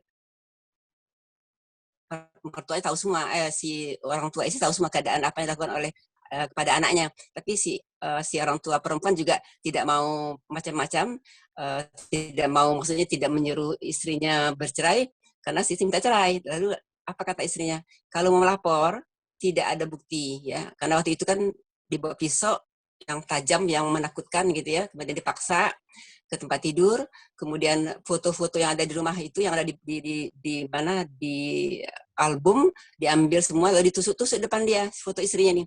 Foto istri dari kecil sampai gede sampai 2 sampai itu semua diambil, dicopot-copotin semua, lalu di depan istri ditusuk-tusuk. Seakan-akan kamu akan jadi begini kalau kamu melawan saya, kira gitu ya. Nah, kemudian pendidikan si suami juga lebih rendah daripada istri. Nah, pertanyaannya adalah sekarang istrinya saking takutnya dia disuruh pulang, entah nggak ngerti gimana karena kata orang tuanya, kamu jangan minta cerai dulu, kamu baik-baik saja dulu dengan dia. Sementara kata istrinya, oke, kalau gitu, tapi saya suatu akan minta cerai, nggak sekarang. Akan dia pulang ke rumahnya. Pertanyaannya, bagaimana nanti kalau memang seandainya istri minta cerai, sementara tidak ada bukti sama sekali, foto tidak ada, bekas tampar tidak ada. Jadi ini bagaimana cara si istri mengungkapkan? Jadi dibilang bagaimana dia nanti akan melaporkan kepada polisi atau kepada siapa, walaupun ini untuk menjadikan suaminya biar diam dulu. Maksudnya gini, kenapa dia nggak mengadukan sekarang? Karena khawatir dia terancam, karena kantornya pun suaminya tahu. Jadi maksud dia nanti setelah suaminya baikan, baru diam-diam dia minta cerai. Tapi kan dalam hal ini kan tidak ada alasan. Nah, minta pendapat Ibu, apa alasan nanti untuk minta cerai gitu. Karena dia bilang menunggu sebulan 2 bulan setelah suaminya tenang, baru dia akan melapor. Ini gimana Ibu? Terima kasih, itu aja Bu. Wassalamualaikum warahmatullahi wabarakatuh. Baik. Waalaikumsalam warahmatullahi wabarakatuh. Monggo. Mbak Sisin. Oke, Mbak Nini, mohon maaf saya off kamera ya. Ya, nggak apa-apa. Ini sinyal juga masalah. Ya, Assalamualaikum warahmatullahi wabarakatuh. Silakan. Saya ingin bertanya Mbak Nini. Waalaikumsalam. Nah, kan korban dari grooming, texting itu kan biasanya enggan untuk melaporkan karena kan pelaku itu memiliki foto-foto atau video dari korban gitu kan. Sehingga mereka kadang takut untuk melaporkan kasusnya yang tadi Mbak Nini sempat bilang itu yang banyak terjadi saat pandemi. Nah, kan mereka biasanya nanti kena laporan balik atau takut dituntut dengan misalnya kayak undang-undang pornografi, kena undang-undang ITE kalau mereka misalnya speak up melalui sosial media, terus kena undang-undang pencemaran nama baik kalau mereka tidak bisa membuktikan bahwa yang terjadi pada dirinya itu adalah kekerasan. Nah, apakah ada cara-cara yang bisa dilakukan oleh korban agar korban itu tidak mendapatkan tuntutan hukum balik gitu loh dengan undang-undang PKDR, dengan undang-undang pornografi, dengan undang-undang ITE atau misalnya dengan undang-undang dengan pasal pencemaran nama baik. Itu Mbak Nini yang saya tanyakan. Oke, baik. Terima kasih Terima Mbak kasih. Sisin. Ya, Mbak Andi, monggo Bu Andi. Andi Mulyanti, Ya, monggo Bu Andi. terima kasih Bu Nini. Assalamualaikum warahmatullahi wabarakatuh. Waalaikumsalam. Langsung saja di pertanyaan pertama saya, Bu. Ini pengalaman pribadi, berdasarkan pengalaman pribadi untuk kesetaraan gender.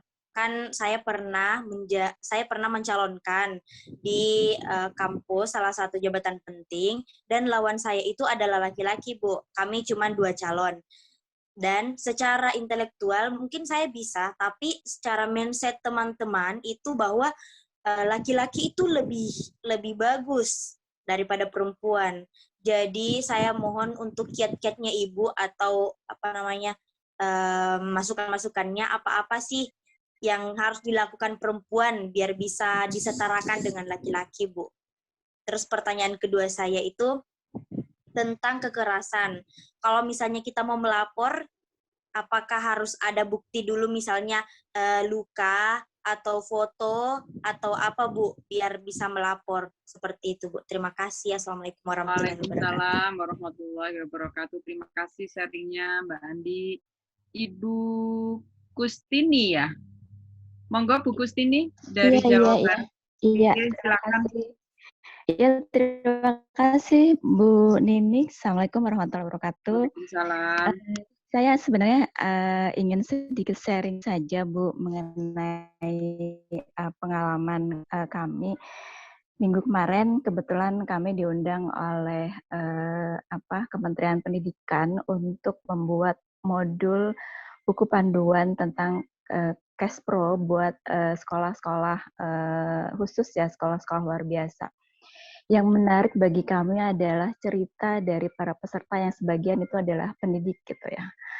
Nah, mereka bercerita bahwa bagaimana perlakuan mereka terhadap siswinya ketika di sekolah. Misalnya gini Bu, ada cerita dari seorang guru laki-laki, kemudian membersihkan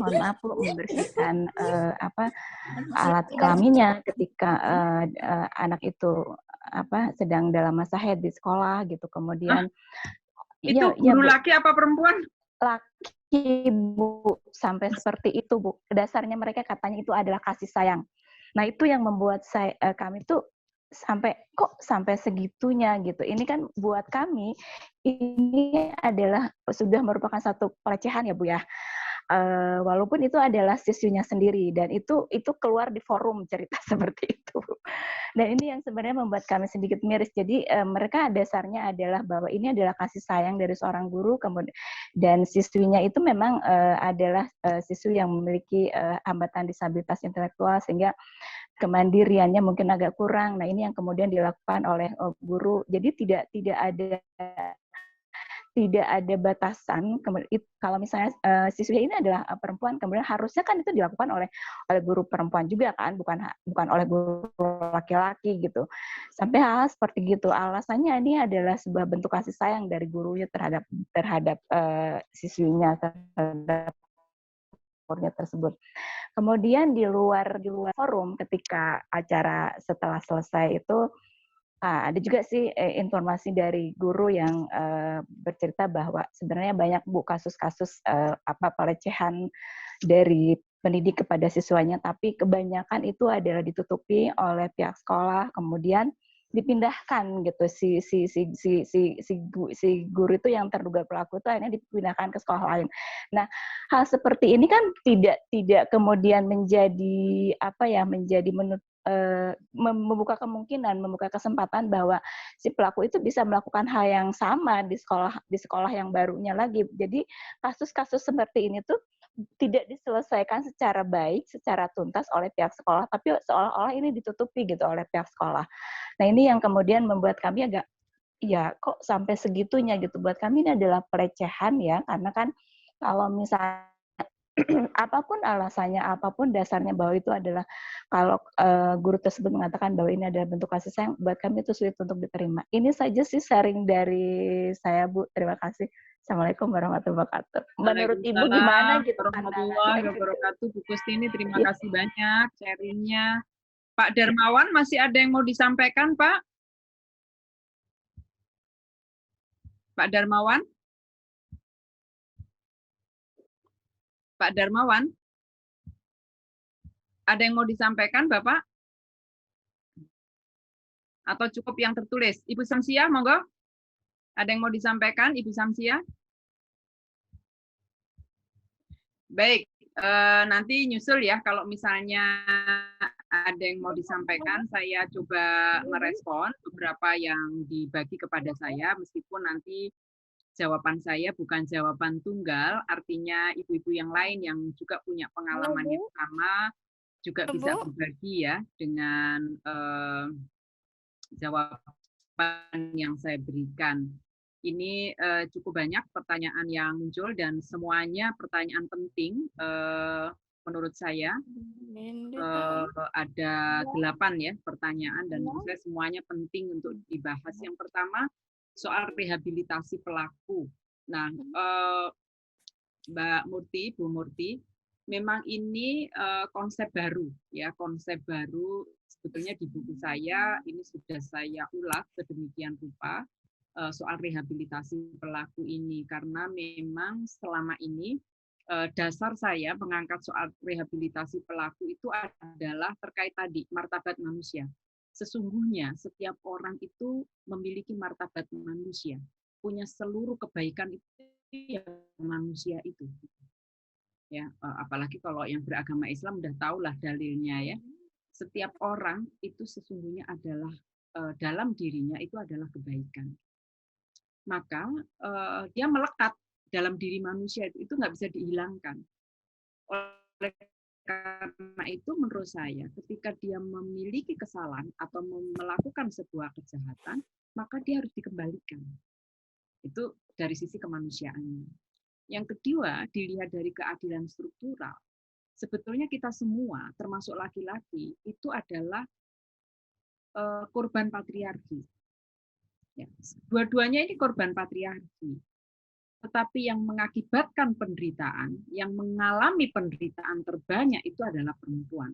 Laki-laki itu juga korban patriarki. Coba bayangkan, mulai kecil dia juga tidak pernah dididik bahwa dia itu adalah orang yang sama dengan perempuan. Dia harus menghargai perempuan, harus menghargai tubuh perempuan. Perempuan itu adalah teman dalam berbagai hal dan lainnya.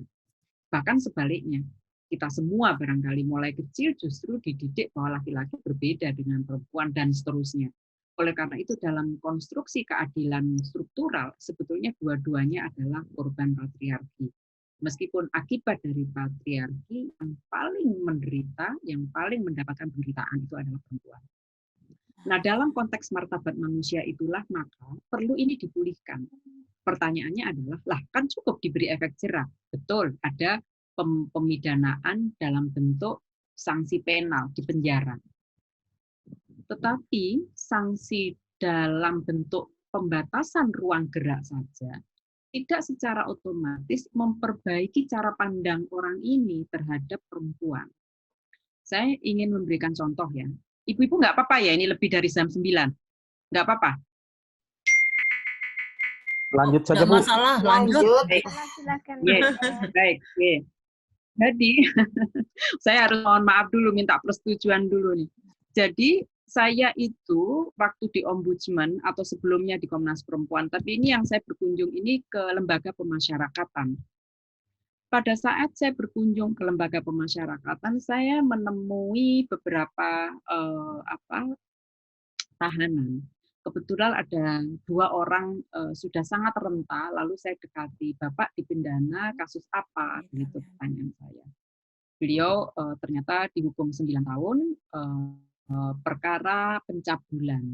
Kaget saya, karena orangnya terlihat ya secara visual itu kayaknya ini banget gitulah, orangnya itu nggak kesana arahnya gitu.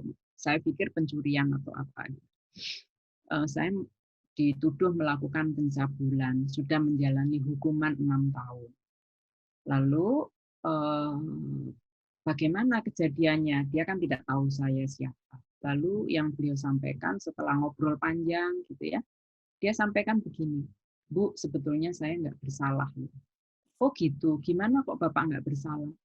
Anak itu loh yang minta dipangku, anak itu loh yang minta datang ke rumah saya, minta dipangku, ya saya laki-laki, Bu. Artinya sudah ditahan 6 tahun pun dia tidak pernah berubah di pikirannya bahwa dia bersalah. Bagaimana dia sebagai orang dewasa, kalaupun anak ini yang meminta, ya, kalaupunlah anak ini yang, taruhlah anak ini yang meminta, tapi dia kan posisinya yang dewasa. Jadi bagaimana orang dewasa memposisikan dan mengkondisikan anak ini yang tidak tahu bahwa itu tidak boleh, misalnya ya kalau balita, karena korban yang pertama kali saya dampingi itu usia 3 tahun loh, Bu.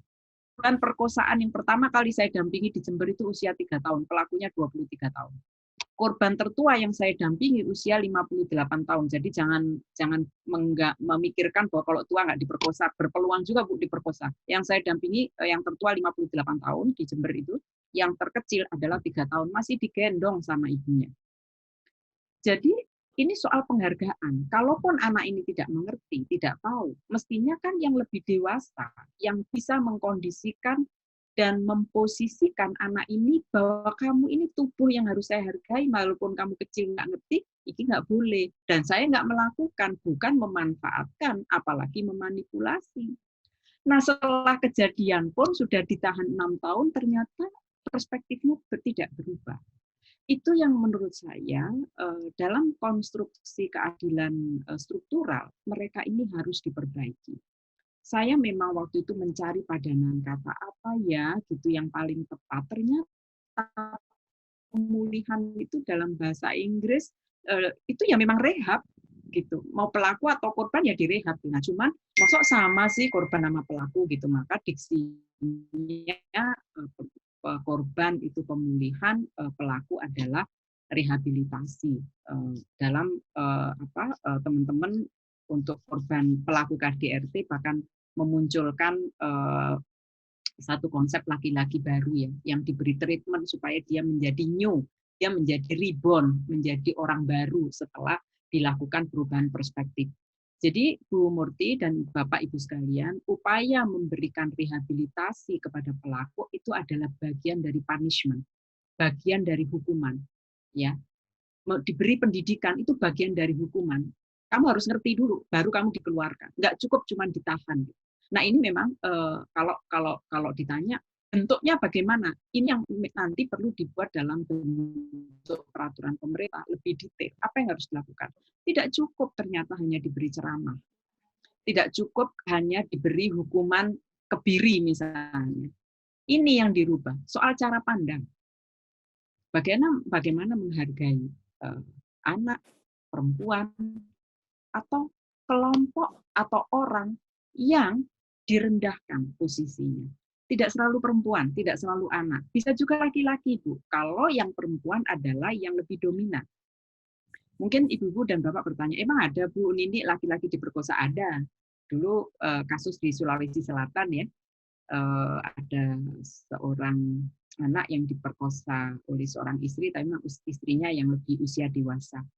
Atau kalau mau langsung melihat, sekarang nanti pagi deh nonton film Basic Instinct. Itu di situ digambarkan Michael Douglas itu bawahan dari Sharon Stone. Dia yang lebih berkuasa. Maka dia yang memposisikan dan mengkondisikan ini sebagai objek. Ikuti kemauanku. Dan sama sulitnya loh, Bu, bukan hanya perempuan yang sulit membuktikan kalau dia korban. Laki-laki ternyata juga sulit membuktikan bahwa dia korban perkosaan. Bahkan sebelum pengadilan, Bu, ditanya istrinya. Michael Douglas ini ditanya istrinya, kamu pada saat diperkosa, ereksi enggak? Michael Douglas bilang, saya ereksi. Wah, berarti kamu bukan diperkosa. Membuktikan bahwa dirinya adalah korban itu ternyata nggak mudah, termasuk laki-laki. Perempuan juga begitu. Makanya ini sering dijadikan olok-olok kalau dalam proses penyelidikan di kepolisian. Kamu menikmati kok. Nah, itu olok-olok. Mana ada korban perkosaan menikmati? Ya. Sama dengan Michael Douglas juga jawab, mana mungkin saya menikmati walaupun saya ereksi. Itu kan sesuatu yang manusiawi, tapi bukan berarti kondisinya saya tidak dipaksa. Membuktikan dipaksanya itu, tidak ada konsen, tidak ada kesepakatan, itu yang luar biasa susahnya. Nah, oleh karena itu, kembali kepada pertanyaan Bu Murti, dalam pandangan saya, rehabilitasi ini penting. Nah, kita semua ingin mendorong nanti kalau memang rancangan undang-undang penghapusan kekerasan seksual, nanti kita lihat ya Bu, mungkin di sesi paling akhir, sesi ke-5 atau 6 kalau memungkinkan kita lihat. Kita dorong supaya juga membuat aturan soal rehabilitasi pelaku. Sebab kalau tidak, maka ya penjara, keluar penjara. Dan rata-rata pelaku kekerasan seksual itu kembali melakukan perbuatannya, ya, walaupun dia sudah melakukan proses penghukuman di lembaga pemasyarakatan. Jadi kalau saya pinjam istilah Bu Murti tadi adalah memberikan penyadaran, gitu ya. Dan ini yang perlu dipikirkan. Lalu yang kedua soal anggaran, memang betul Bu, memang anggaran psikolog aja nggak ada Bu di LP itu sedikit sekali. Kalaupun mau koordinasi kerjasama dengan pemerintah daerah juga memiliki jumlah psikolog yang sangat terbatas. Pengalaman saya, apalagi kalau mendampingi korban yang sangat banyak, udah keteteran itu. Padahal bahkan korban PKDRT misalnya ya, itu sebelum melapor ke kantor polisi dia harus ada pemulihan dulu. Kenapa? Supaya dia bisa memastikan dirinya gitu ya. Apa langkahnya yang akan dilakukan? Proses hukum tidak. Kalau dia proses hukum implikasinya apa? Kalau tidak implikasinya apa? Itu diketahui sejak awal. Sebab kalau tidak dilakukan pemulihan, nanti dia kebingungan. Proses hukum cabut, tidak proses hukum lapor. Proses pemulihan ini menjadi sangat-sangat penting sebelum proses hukum, sepanjang proses hukum, bahkan setelah proses hukum. Dan jumlah psikolog kita memang sangat-sangat banyak. Kalaupun jumlah psikolog itu banyak, minim yang mau melakukan pendampingan kasus-kasus seperti ini. Karena memang ini pengalaman saya ya, mudah-mudahan sih sekarang ini sudah lebih banyak. Waktu saya di Jember kesulitan betul melakukan pendampingan, dan sekarang pun yang disampaikan kawan di daerah juga masih mengalami yang sama. Yang kedua dari Pak Darmawan ya, saya membaca pertanyaannya melalui chat tadi, bagaimana peran generasi muda untuk mencegah kekerasan seksual serta bagaimana mengenalinya. Bapak sebetulnya ini peran generasi muda ini sangat strategis ya, karena seringkali kalau bicara kekerasan seksual itu selalu distigmakan pada kelompok muda, kelompok yang nggak tahu aturan, kelompok yang keinginan hidupnya bebas gitu ya, dan mereka pergaulannya yang dengan narkoba dan lain-lain dan sebagainya, seringkali distigmakan pada kelompok muda. Nah, oleh karena itu menurut saya, Bapak, generasi muda ini memiliki peran strategis, apalagi generasi muda lah yang juga punya kemampuan digital. Maka sebetulnya kita sangat berharap teman-teman kelompok muda ini yang terutama yang sudah mengikuti pendidikan literasi digital ya, digital skill, digital ethic, digital culture, digital security, dia bisa membantu ya, membuat konten-konten yang positif dan disebarkan, baik itu melalui video, melalui WhatsApp, melalui Instagram, bagaimana upaya mencegah kekerasan seksual, dan kalau itu terjadi apa yang harus dilakukan melalui alat digital kita. Dan itu sebetulnya penting sekali generasi muda. Kita lihat saja sekarang, apakah banyak TikTok yang masih bernuansa pelecehan seksual atau tidak. Dan siapa yang melakukan, itu gampang mengenalinya, Bapak. Apakah masih banyak generasi kita yang menyebar gambar-gambar porno gitu. Kalau itu masih banyak yang mereka lakukan, artinya ini menjadi PR kita bersama, karena ruang digital itu harus kita rebut dengan berbagai aktivitas yang positif. Selanjutnya, mohon maaf, acara ini penting bagi disabilitas. Tuli, kalau boleh lain kali ada acara seperti ini harus ada lagi Bu Baik. Nanti secara khusus ya Pak. Jadi memang saya nanti akan bahkan saya akan mengundang narasumber yang lain untuk juga ikut berbagi. Tidak hanya saya ya. Saya akan mengundang narasumber lain hal-hal yang khusus, termasuk akan menghadirkan beberapa kementerian lembaga yang terkait supaya ikut mendengarkan. Jadi memang ini di awal sampai sesi 5 mungkin saya, lalu setelah itu kita FGD, kita bertemu dengan berbagai komunitas, itu kita bahas supaya ada tindak lanjutnya di masing-masing wilayah kita. Selanjutnya Bu Mufidatul Maksumah. Nah, ini simpel sebetulnya. Ibu, kasus ini saya juga pernah mengalami, memang tidak mudah kalau antara pelaku dan korban satu rumah dan punya hubungan darah ya. Ini mirip yang saya dampingi di Jember, cuman itu sama-sama anak juga, sampai kasusnya selesai itu sama-sama anak, Bu. Jadi korbannya 6 tahun, pelakunya 9 tahun, tapi ponaan dan paman gitu ya, dan berlangsung lama karena di dalam satu rumah. Ibu, soal veryaring atau kadaluarsa, tindak pidana itu 30 tahun, Ibu. Jadi tetap bisa dilakukan, tetap bisa dilaporkan ya. Jadi tidak usah khawatir, tetap bisa dilakukan sepanjang ada dukungan ya. Memang yang terpenting itu adalah dukungan dari keluarga korban maupun keluarga pelaku, karena ini tidak punya orang tua ya. Nah, tapi kalau nggak punya orang tua, sebetulnya bisa minta lembaga pendamping. Karena tadi, balik lagi ke atas tadi yang saya sampaikan, tanggung jawab negara. Jadi negara itu mengambil alih ketika ada berbagai kekerasan yang dialami. Nah, bagaimana dengan restoratif justice? Nah, restoratif justice itu kalau ancaman hukumannya kurang dari 6 tahun ke bawah. Nah, perkosaan itu tidak termasuk 6 tahun ke bawah, jadi pelaku bisa ditahan. Hanya kalau pelakunya anak, dia dihukum sepertiga. Itu bentuk restorasinya. Kalau anak harapannya bisa diperbaiki. Tetapi kalau sampai sekarang tetap dilakukan, itu kan kejadian 2006 ya, dan sekarang tetap dilakukan, maka dia masuk kategori dewasa. Bahkan ini bisa hukumannya berat karena dia menjadi korban sejak anak-anaknya. Dan ini harus dipisah. Anak harus diambil oleh negara, apakah nanti ditaruh di lembaga sosial milik pemerintah atau lainnya. Yang penting dia tidak bisa serumah, begitu ya. Karena kalau tetap serumah, dia akan tetap terancam kehidupannya. Ya. KS di ranah keluarga itu bentuknya bagaimana selain misalnya perkosaan ya. Perkosaan suami pada istri ada ya Bu, itu masuk delik aduan di Undang-Undang PKDRT. Lalu ada kekerasan fisik, dipukul segala macam, lalu ada kekerasan psikologis, diancam, diintimidasi ya. Lalu yang keempat adalah kekerasan ekonomi. Nah, kekerasan seksual di dalam keluarga itu bukan hanya soal pemaksaan antara suami kepada istri, tetapi kalau misalnya suami melakukan aktivitas-aktivitas seksual yang tidak sebagaimana yang seharusnya. Ya, meskipun ini bentuk pembuktian dan lainnya ini tidak mudah ya, karena ada di ranah private ya. Di ranah private itu kan bentuknya tidak mudah. Itulah kenapa kemudian delik aduan. Ini sekarang ada salah satu contoh ya, kasus kita sama-sama menunggu tindak lanjut dari kepolisian. seorang istri siri melaporkan suaminya yang selalu minta hubungan seksual melalui anal. Ya, kita lihat sama-sama, kan ada dua tantangan ini. Satu, nikah siri.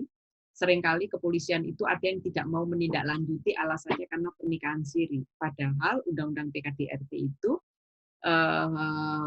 perkawinan siri itu bisa gitu, karena dia tinggal dalam lingkup satu rumah, dan bukti perkawinan itu selain akta perkawinan adalah ada bukti-bukti lain yang bisa digunakan untuk menunjang bahwa ada kehidupan bersama sebagai relasi suami istri.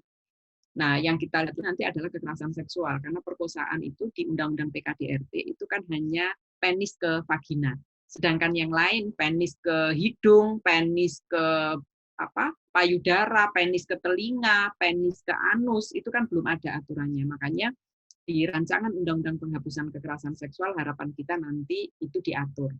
Kita perlu mendorong itu supaya nanti bisa diselesaikan.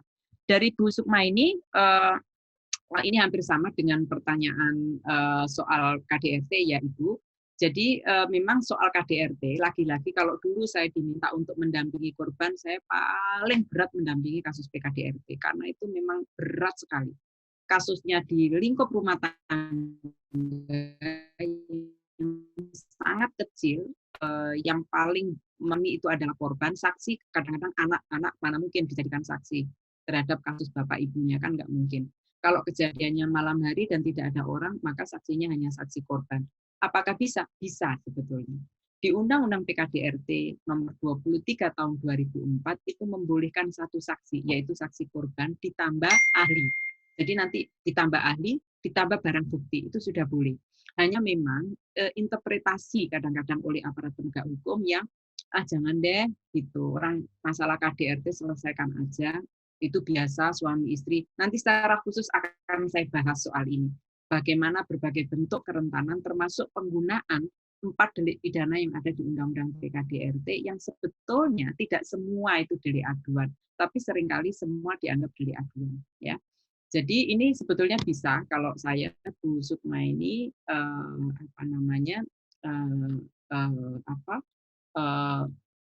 saksinya itu adalah si ibu, buktinya diminta lapor ke polisi, minta surat pengantar visum gitu ya.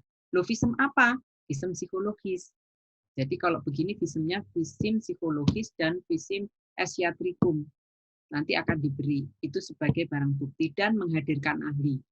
Ya, menghadirkan ahli. Nah, pertanyaannya nggak usah lapor ke pidana, perdatanya saja cerai. Nah, kalau cerai nanti berbagai pernyataan ibu itu bisa dijadikan dasar untuk menjadi argumentasi untuk perceraian. Begitu. Nah, Ibu Bapak, di luar ini saya ingin menceritakan bahwa di kepolisian itu ada perkap mediasi. Ya. Jadi kepolisian itu membuat satu peraturan gitu untuk kasus PKDRT itu di awal itu akan diupayakan untuk mengakurkan antara pelaku dan korban sambil dilihat apakah ini bisa betul-betul akur atau enggak gitu. Kalau enggak akur ya lanjut, kalau akur karena memang seringkali pelaku dan korban, terutama korban belum mendapatkan pemulihan pada saat awal melapor sehingga kemudian kepolisian sering kesulitan lapor cabut, itulah maka kami juga terus mendorong agar di kepolisian itu ada psikolog sebelum betul-betul lapor proses hukum diberi konseling dulu apa keputusan yang akan diambil begitu, kecuali satu delik pidana di Undang-Undang PKDRT yang tanpa laporan harusnya polisi lalu langsung melakukan penyelidikan, yaitu kekerasan fisik. Kalau sudah mukul dan lain sebagainya maka tidak boleh kemudian polisi merukunkan antara pelaku dan korban. Selanjutnya Bu Rati, yang disampaikan Bu Nini, banyak korban yang tidak melapor, yang paling penting adalah bagaimana melakukan upaya pencegahan. Salah satunya korban kecewa dengan dikeluarkannya RUU PKS dari daftar prioritas, mungkin Bu Nini bisa update. Oh, terima kasih Bu Rati. Jadi memang di 2020 dulu tidak jadi prioritas, tapi kemudian tidak dibahas ya Bu ya sampai akhir masa sampai masa akhir persidangan sehingga dia dikeluarkan dari prioritas begitu ya. Tapi di 2020 kembali menjadi prioritas dan tanggal 30 kemarin sudah dilakukan pleno penyusunan draft balik tanggal 30 kemarin, dan itu untuk pertama kalinya balik mengeluarkan draft terbaru karena dianggap yang lama sudah tidak digunakan, dan ini ada draft baru dari balik, dan saat ini adalah meminta masukan dari berbagai pihak. Sebetulnya forum ini juga bisa nanti kita gunakan untuk membahas kalau ibu-ibu berkenan, asal sesi kita udah selesai. Kalau bisa lebih cepat, sesi 4 lebih baik. Sesi 5 kita gunakan untuk menyampaikan tentang beberapa poin RUU yang disampaikan oleh Balik DPR RI ya nanti, dan ini juga sinergi dengan pemerintah. Teman-teman KUPI juga merespon, jaringan masyarakat sipil juga merespon, Komnas Perempuan merespon, berbagai pihak saya kira merespon untuk mengupayakan, mendorong agar RUU ini bisa disahkan di tahun 2021. Kita sama-sama berdoa ya, siapa tahu ini jadi kado Hari Ibu buat kita semua. Mbak Sisin, pertanyaannya menarik, ini sebetulnya nanti ada sesi sendiri juga, karena teman-teman semua harus tahu banyaknya model kekerasan berbasis gender online, ada 8 yang dirumuskan ya, tapi case-nya sendiri ada 20 macam. Salah satunya grooming, sexting, stalking, segala macam, itu kadang-kadang yang sulit adalah korban soal bukti, betul sekali. Jadi seringkali bukti itu kan teman-teman itu nggak di screenshot ya, buktinya udah terlanjur dibuang gitu, nggak tahu bagaimana cara mendetek kembali foto dan segala macam yang sudah terhapus misalnya, atau di kepolisian sudah di take down belum sempat disimpan dan lain sebagainya. Itu satu kesulitan yang luar biasa. Yang kedua, konsen. Jadi persetujuan penanganan perkara, ekosistem digital kita ini memang belum utuh ya, belum komprehensif. Unit cyber juga masih adanya itu di provinsi, di Polda, di kabupaten kota, Polres belum ada. Itu juga menjadi kesulitan. Soal barang bukti, ekosistem digital, SDM kita ya yang menangani perkara ini juga sulit. Bahkan kadang-kadang kita sudah lapor, ini perbuatan tindak pidana pelaku ini termultiplikasi, diikuti terus gitu, karena belum kepegang, jadi terus saja dilakukan. Ya, itu juga terjadi kesulitan. Yang paling sulit adalah ketika korban dikriminalisasi karena dianggap melakukan pencemaran nama baik. Ini salah dua kekurangan dari Undang-Undang ITE dan Undang-Undang Pornografi kita. Di mana korban yang dia memang punya foto atau video bernuansa pornografi itu misalnya. Tapi memang semula itu ditujukan untuk kepentingan pribadi. Lalu diunggah oleh orang lain. Harusnya dia korban dong, tapi dia kemudian diposisikan jadi pelaku karena dianggap teledor. Ini yang dulu ketika undang-undang ini akan disahkan, sebetulnya kita sudah memberikan masukan luar biasa kepada DPR agar ini hati-hati gitu, karena bisa jadi korban menjadi pelaku. Undang-undang ITE sebetulnya kalau aparat berhati-hati, apa istilah yang paling tepat ya? Lebih memperhatikan aja. Aparat kepolisian memperhatikan prinsip-prinsip penanganan perkara, harusnya itu tidak terjadi korban mengalami kriminalisasi atas kasus-kasus pencemaran nama baik. Karena kasus pencemaran nama baik itu harusnya diawali dengan pembuktian apakah betul dia korban atau pelaku. Misalnya begini, A dilaporkan oleh B, ya, dilaporkan oleh B karena dianggap A ini melakukan pelecehan seksual. Maka kepolisian itu harus menyelesaikan kasus ini dulu sampai tuntas, dibuktikan dulu betul nggak sih gitu ya, bahwa si A ini melakukan pelecehan seksual. Benar nggak? Ini harus dibuktikan dulu. Kalau ini sudah tidak terbukti, barulah ini bisa dilaporkan pencemaran nama baik. Ini kan terbalik sekarang. Ini belum dibuktikan kasusnya, lalu ini ganti melapor, maka kemudian ini dilaporkan balik, dan ini yang kemudian didahulukan. Padahal perkara pokoknya adalah kasus yang pertama tadi.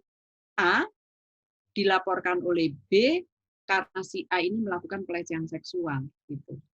Kasus ini belum diselesaikan, tiba-tiba si A melaporkan si B, si B melaporkan si A, kamu melakukan pencemaran nama baik saya. Kadang-kadang ini yang didahulukan. Pertanyaannya, kenapa aparat bisa mendahulukan yang ini? Dua kasus penyelesaian ini karena di dua tempat yang berbeda. Yang satunya, yang laki-laki lapor ditangani reskrim, yang perempuan lapor ditangani unit PPA. Kadang-kadang ini tidak koordinasi. Contoh kasus wakil wali kota, lupa saya, Magelang apa mana waktu itu ya, saya lupa kotanya. Salah satu wakil wali kota. Gitu ya. Dia lapor suaminya melakukan KDRT karena melakukan perselingkuhan. Ini belum terbukti karena suaminya adalah pejabat. Dia lapor dulu ke polisi bahwa dia telah melakukan istrinya melakukan pencemaran nama baik. Sayangnya polisi mendahulukan ini. Kasus KDRT-nya belum diproses, pencemaran nama baiknya udah duluan, maka istrinya yang ditahan. Lah ini kan cilaka 50 kali. Nah, oleh karena itu tadi saya sampaikan, kalau saja aparat kepolisian melakukan sesuai prinsip-prinsip penanganan perkara pidana, jadi perkara pokoknya dulu yang harus diselesaikan, baru kemudian perkara yang mengikuti begitu. Kalau nanti tidak terbukti, silakan tinggal membuktikan bahwa dia telah memang sudah mencemarkan, orang tidak terbukti bersalah. Nah ini kasus utamanya kan belum terbukti salah atau tidak, kok sudah dianggap mencemarkan. Itu intinya, Mbak Sisin. Jadi memang soal kriminalisasi ini ada kelemahan di aturannya, tetapi juga ada ketidakhati-hatian di dalam prinsip-prinsip menjalankan proses hukum pidana. Selanjutnya Ibu Andi Mulyati. Mbak Andi Mulyati ini soal kesetaraan gender bicaranya akan panjang sekali. Jadi memang sebetulnya kalau kita perhatikan perempuan dan laki-laki kita sepakat ya, dia sama, harus punya kesempatan yang sama, punya peluang yang sama dalam posisi apapun gitu ya. Asal dia mau dan dia punya peluang dan dia mau secara profesional dia melakukan, maka itu harus diberi kesempatan. Bahkan karena masyarakat sering memposisikan dan mengkondisikan berbeda, porsi-porsi tertentu diberi kesempatan lebih pada perempuan untuk diutamakan. Jadi kalau di birokrasi, di politik, itu ada yang namanya kebijakan khusus sementara atau kebijakan afirmasi. Begitu juga di bidang pekerjaan, ada equity empowerment opportunity. Jadi ada kesempatan untuk memberikan porsi yang sama pada perempuan ya untuk bisa bekerja di bidang swasta. Kalau di pemerintahan sih saya kira udah sama ya gajinya. Tapi ketika menduduki porsi di birokrasi kepemimpinan biasanya nggak sama lagi sudah. Di situ banyak sekali saingan-saingan yang membuat perempuan kemudian tersisih begitu. Nah kalau ditanya saya bagaimana kiat-kiat menjadi calon pemimpin di kampus, saya kalau boleh yang lain bisa juga memberikan masukan. Dua, kita tidak hanya berbicara dari sisi normatif. Aturannya memang udah begitu, tapi persoalannya ini, mindset yang selalu memposisikan dan mengkondisikan perempuan lebih rendah. Maka harus ada gerakan kultural. Tidak cukup hanya meminta dari sisi norma, aturannya gini, dong, nggak cukup. Tetapi Mbak Andi Mulyati juga harus membangun sistem di komunitasnya, di civil society sendiri untuk memberikan dukungan. Pilih saya. Dan kenapa pilih saya? Buktikan bahwa memang Mbak Andi lebih dari yang lain. Dan itu harus dilakukan secara kultural, tidak dengan marah-marah, tidak dengan membalik-balik meja, dengan evolusioner, dengan cara-cara membangun pengetahuan bahwa memang sebetulnya perempuan punya kesempatan. Itu. Kalau mau lapor harus ada bukti, iya. Jadi tidak bisa lapor tidak ada bukti, harus ada bukti, ada saksi ya. Kalau PKDRT tadi satu saksi, bisa saksi korban ditambah ahli dan alat bukti bisa visum dan lainnya. Kalau perkosaan juga begitu. Nah di Undang-Undang Penghapusan Kekerasan Seksual yang akan datang itu banyak hal yang kita coba dukung, berikan bantuan di situ untuk hukum acaranya karena memang kalau pakai KUHP yang sekarang banyak sekali korban yang kemudian tidak bisa membuktikan kalau dirinya adalah korban. Ya. Bu Kustini, aduh Bu, saya langsung tadi minum apa ambil botol saya, air saya, Bu, kasus yang Ibu sampaikan. Jadi memang teman-teman disabilitas seperti pada saat dulu saya melakukan pendampingan korban, sebetulnya masalahnya sangat-sangat kompleks. Korban pelecehan seksual teman-teman disabilitas itu bukan hanya oleh guru, Bu, oleh teman seusia juga, Bu. Itu banyak sekali, ya. Makanya anak-anak perempuan disabilitas itu banyak yang kemudian diberi alat kontrasepsi. Alasannya supaya tidak hamil. Kalau dia misalnya tinggal dalam satu asrama, biasanya diberi itu. Karena secara naluriah, anak-anak perempuan, kalau dia perempuan misalnya, atau laki-laki, seusia anak-anak itu punya juga naluri, untuk berhubungan seksual, begitu ya. Sementara di antara itu belum cukup memahami apa implikasinya. Gitu. Untuk menghindari hamil, anak-anak ini tanpa konsen, lalu diberi alat kontrasepsi. Ini kemudian juga dimanfaatkan ibu-ibu ya dan bapak, dimanfaatkan menjadi objek seksual, baik itu oleh oknum guru atau oknum murid. Jadi saya pernah menangani ini oleh oknum guru. Ini tidak boleh dilakukan. Pemberian alat kontrasepsi tanpa konsen sudah tidak boleh karena menganggap disabilitas tidak bisa menyampaikan keinginannya. Yang kedua adalah memposisikan mereka sebagai objek seksual. Jadi ada dua kesalahan. Contoh yang disampaikan Bu Kistini itu adalah contoh yang sangat banyak sebetulnya yang dialami oleh kawan-kawan disabilitas ya. Dan seringkali betul Bu, sekolah nutupin itu betul sekali karena dianggap itu ini kalau dibuka rame nih, karena memang faktanya itu banyak sekali. Apalagi teman-teman kita, saudara-saudara kita yang disabilitas tidak bisa menyampaikan kondisinya gitu. Jadi tambah ketutup lagi gitu. Ini yang namanya mengalami reviktimisasi. Jadi udah jadi korban, tapi lebih kalau dia perempuan gitu ya, kekerasan yang dialami itu berlapis. Dia perempuan misalnya, ditambah lagi disabilitas, ditambah lagi kalau dia agama minoritas misalnya, atau dia suku yang minoritas, atau ekonomi yang sangat lemah, maka dia akan mengalami kekerasan yang sangat-sangat berlapis. Ibu Bapak sekalian, ini hampir 9.30 ya. Saya terus terang terima kasih banyak. Dan saya ingin bertanya pada ibu-ibu, tetap ingin malam atau kita ganti siang, hari Sabtu atau Minggu, karena kalau malam memang waktunya terbatas, atau tetap malam aja seperti ini pada hari yang sama. Saya mempersilahkan nanti ibu-ibu bisa memberikan masukan kepada saya, begitu ya. Bisa melalui nomor yang sudah saya sampaikan tadi ya, ada nomor saya juga.